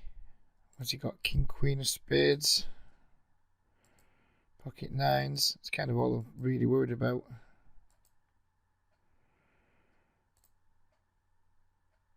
And he just says the ace 10, and we drag down the tasty pot. That was weird. That was most definitely weird, but we'll take it.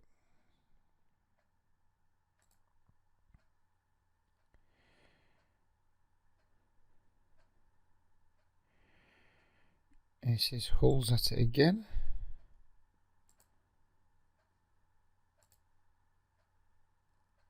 Being an aggressive little fucker.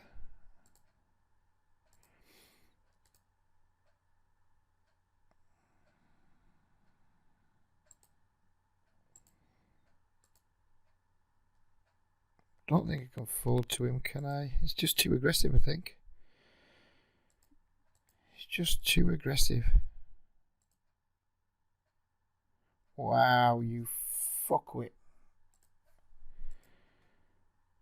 That's really annoying when you just know you just take a really good line against somebody. You have it nailed down pat and then they just fucking hit the river. That's pretty annoying because this guy is like a really bad aggro.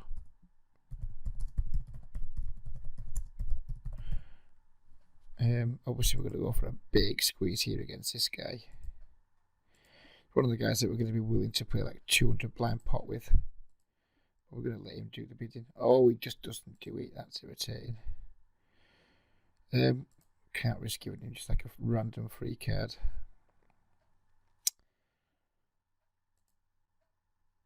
Yeah, that's annoying. You just like randomly 3-bet some dreadful card. And for no reason as well. We have no dynamic. And then like Snap does his like bet sizes that he's been using quite often, and you know he's like massively weighted towards like so few real hands he can have there that we just want to bomb that river. I don't think overpairs just do that when the flush card gets there. Yeah. That one's annoyed me.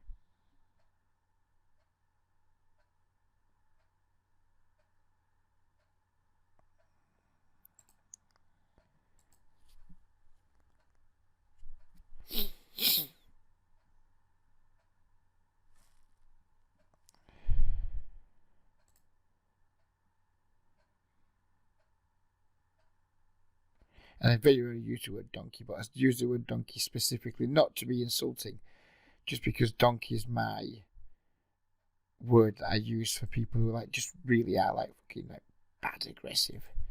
That's why I specifically use the word donkey. I specifically used the donkey tag when I was on 888 for those exact type of players. You know, just a real bad aggressive muppets who just fucking want to bet constantly.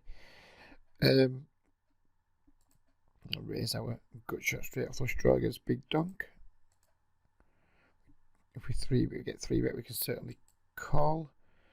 When he calls, we're not going to try and bluff him again, because it just looks like he's got either a decent draw that he won't fold, or that's ahead of us, or a queen.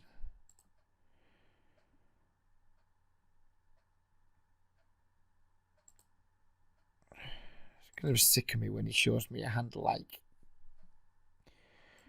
what? Well, I don't know. Mind you, the way the board's run out, no. I just don't think it's anything is folding here. That's when he would have folded. But I mean, how can you put the ace 7 in his range? It just like bet calls that flop. C-bet, call, P.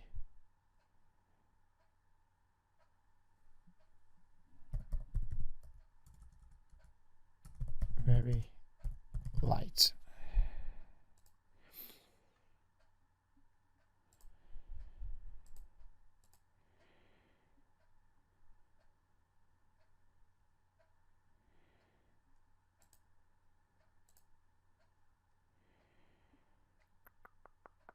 He hasn't been particularly aggressive, this fellow, has he? So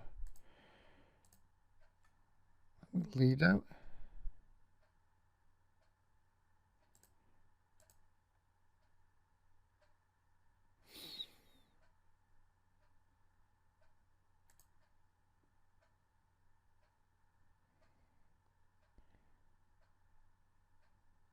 We could be in trouble here.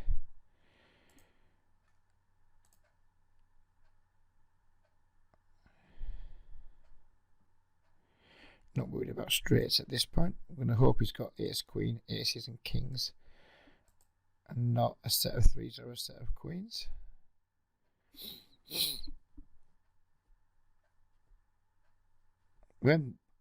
How often do you see flops getting whenever it was? We bet, he raised, we 3-bet. He like 4-bet the flop. It's not often that you see 4-bet flops getting 4-bet.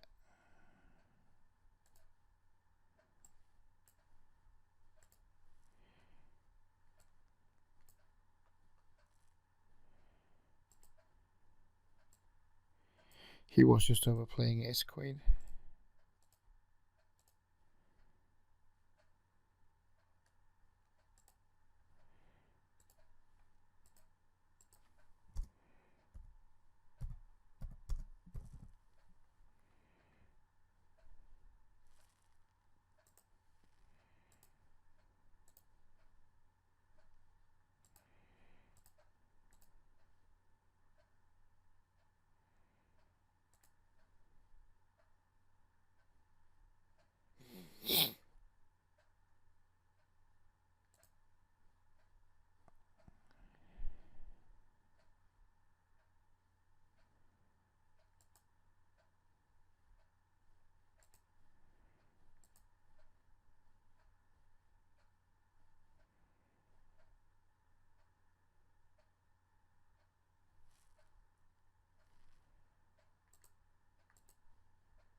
It's going to turn into a blue for the time being.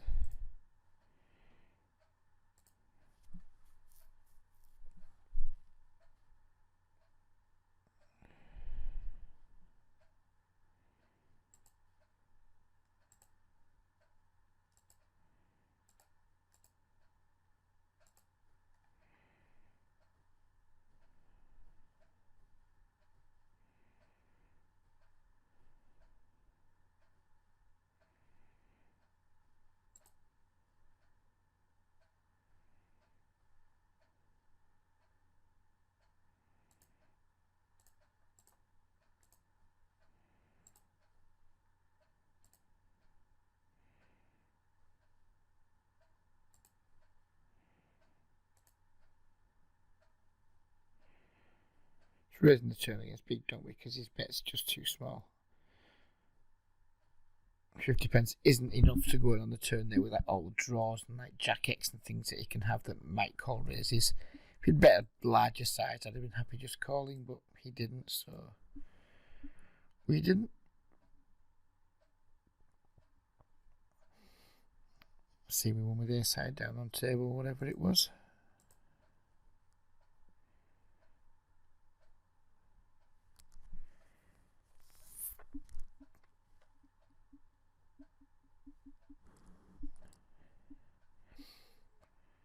Three minutes from ending the session, and I don't feel like I want to.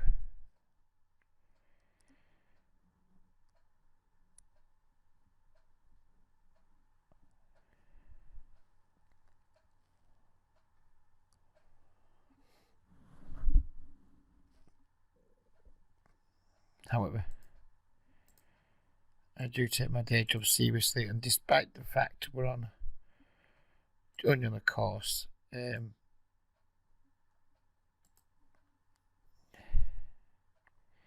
just break my heart to leave these tables, but it needs to be done.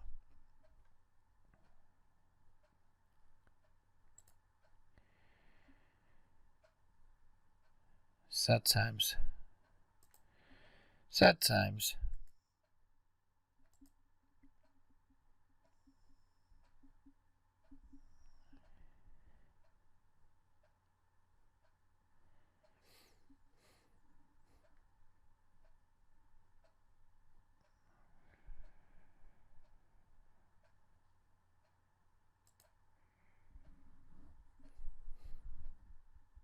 It's been fun though. It's been a fun session. Feels like I'm up by a token amount. Although we might have an interesting last hand going on.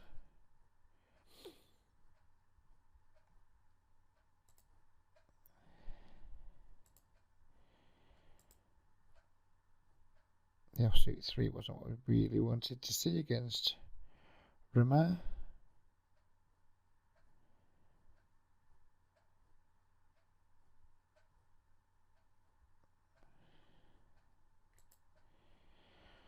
The offsuit 9 was nice though.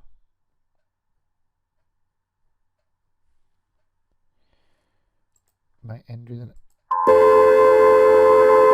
air raid sound for the nuts in case you guys are autopiloting.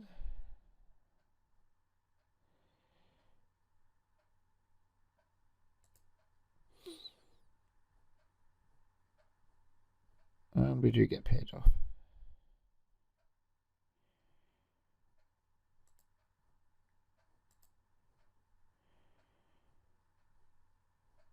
I think when your triples out, we can expect to get paid off when we raise because it's just going to be strong because triple barrel bluffs just aren't a thing in these games very often. He just had the queen 8. Was that a straight? Fuck, he had the straight. We could have got even more there. We could have got more. How the fuck is supposed to own the queen 8 though? How are you supposed to do that? I mean, the guy's raised under the gun and he's got the queen 8 off. I'm happy with the value that we got. I'm not going to play results.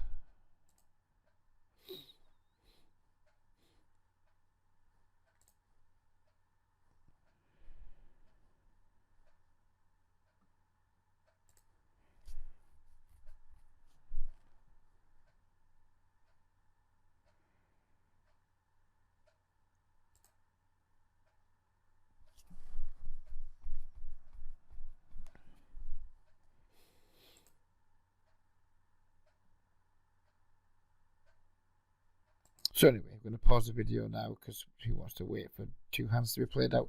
And then we'll bring back the spreadsheet and we'll have a little look at that before we call it a night. So here we are. We checked our results for the night, and we made £15 in that session, which was aided significantly by that last pot we dragged down, which was nice. 21st of the 12th, 16 live.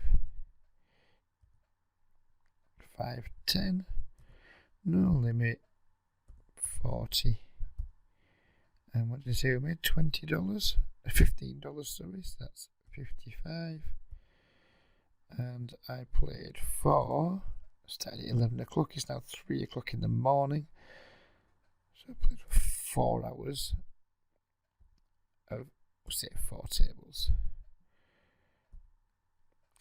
So there we are. Total cash profit now stands at £394 at an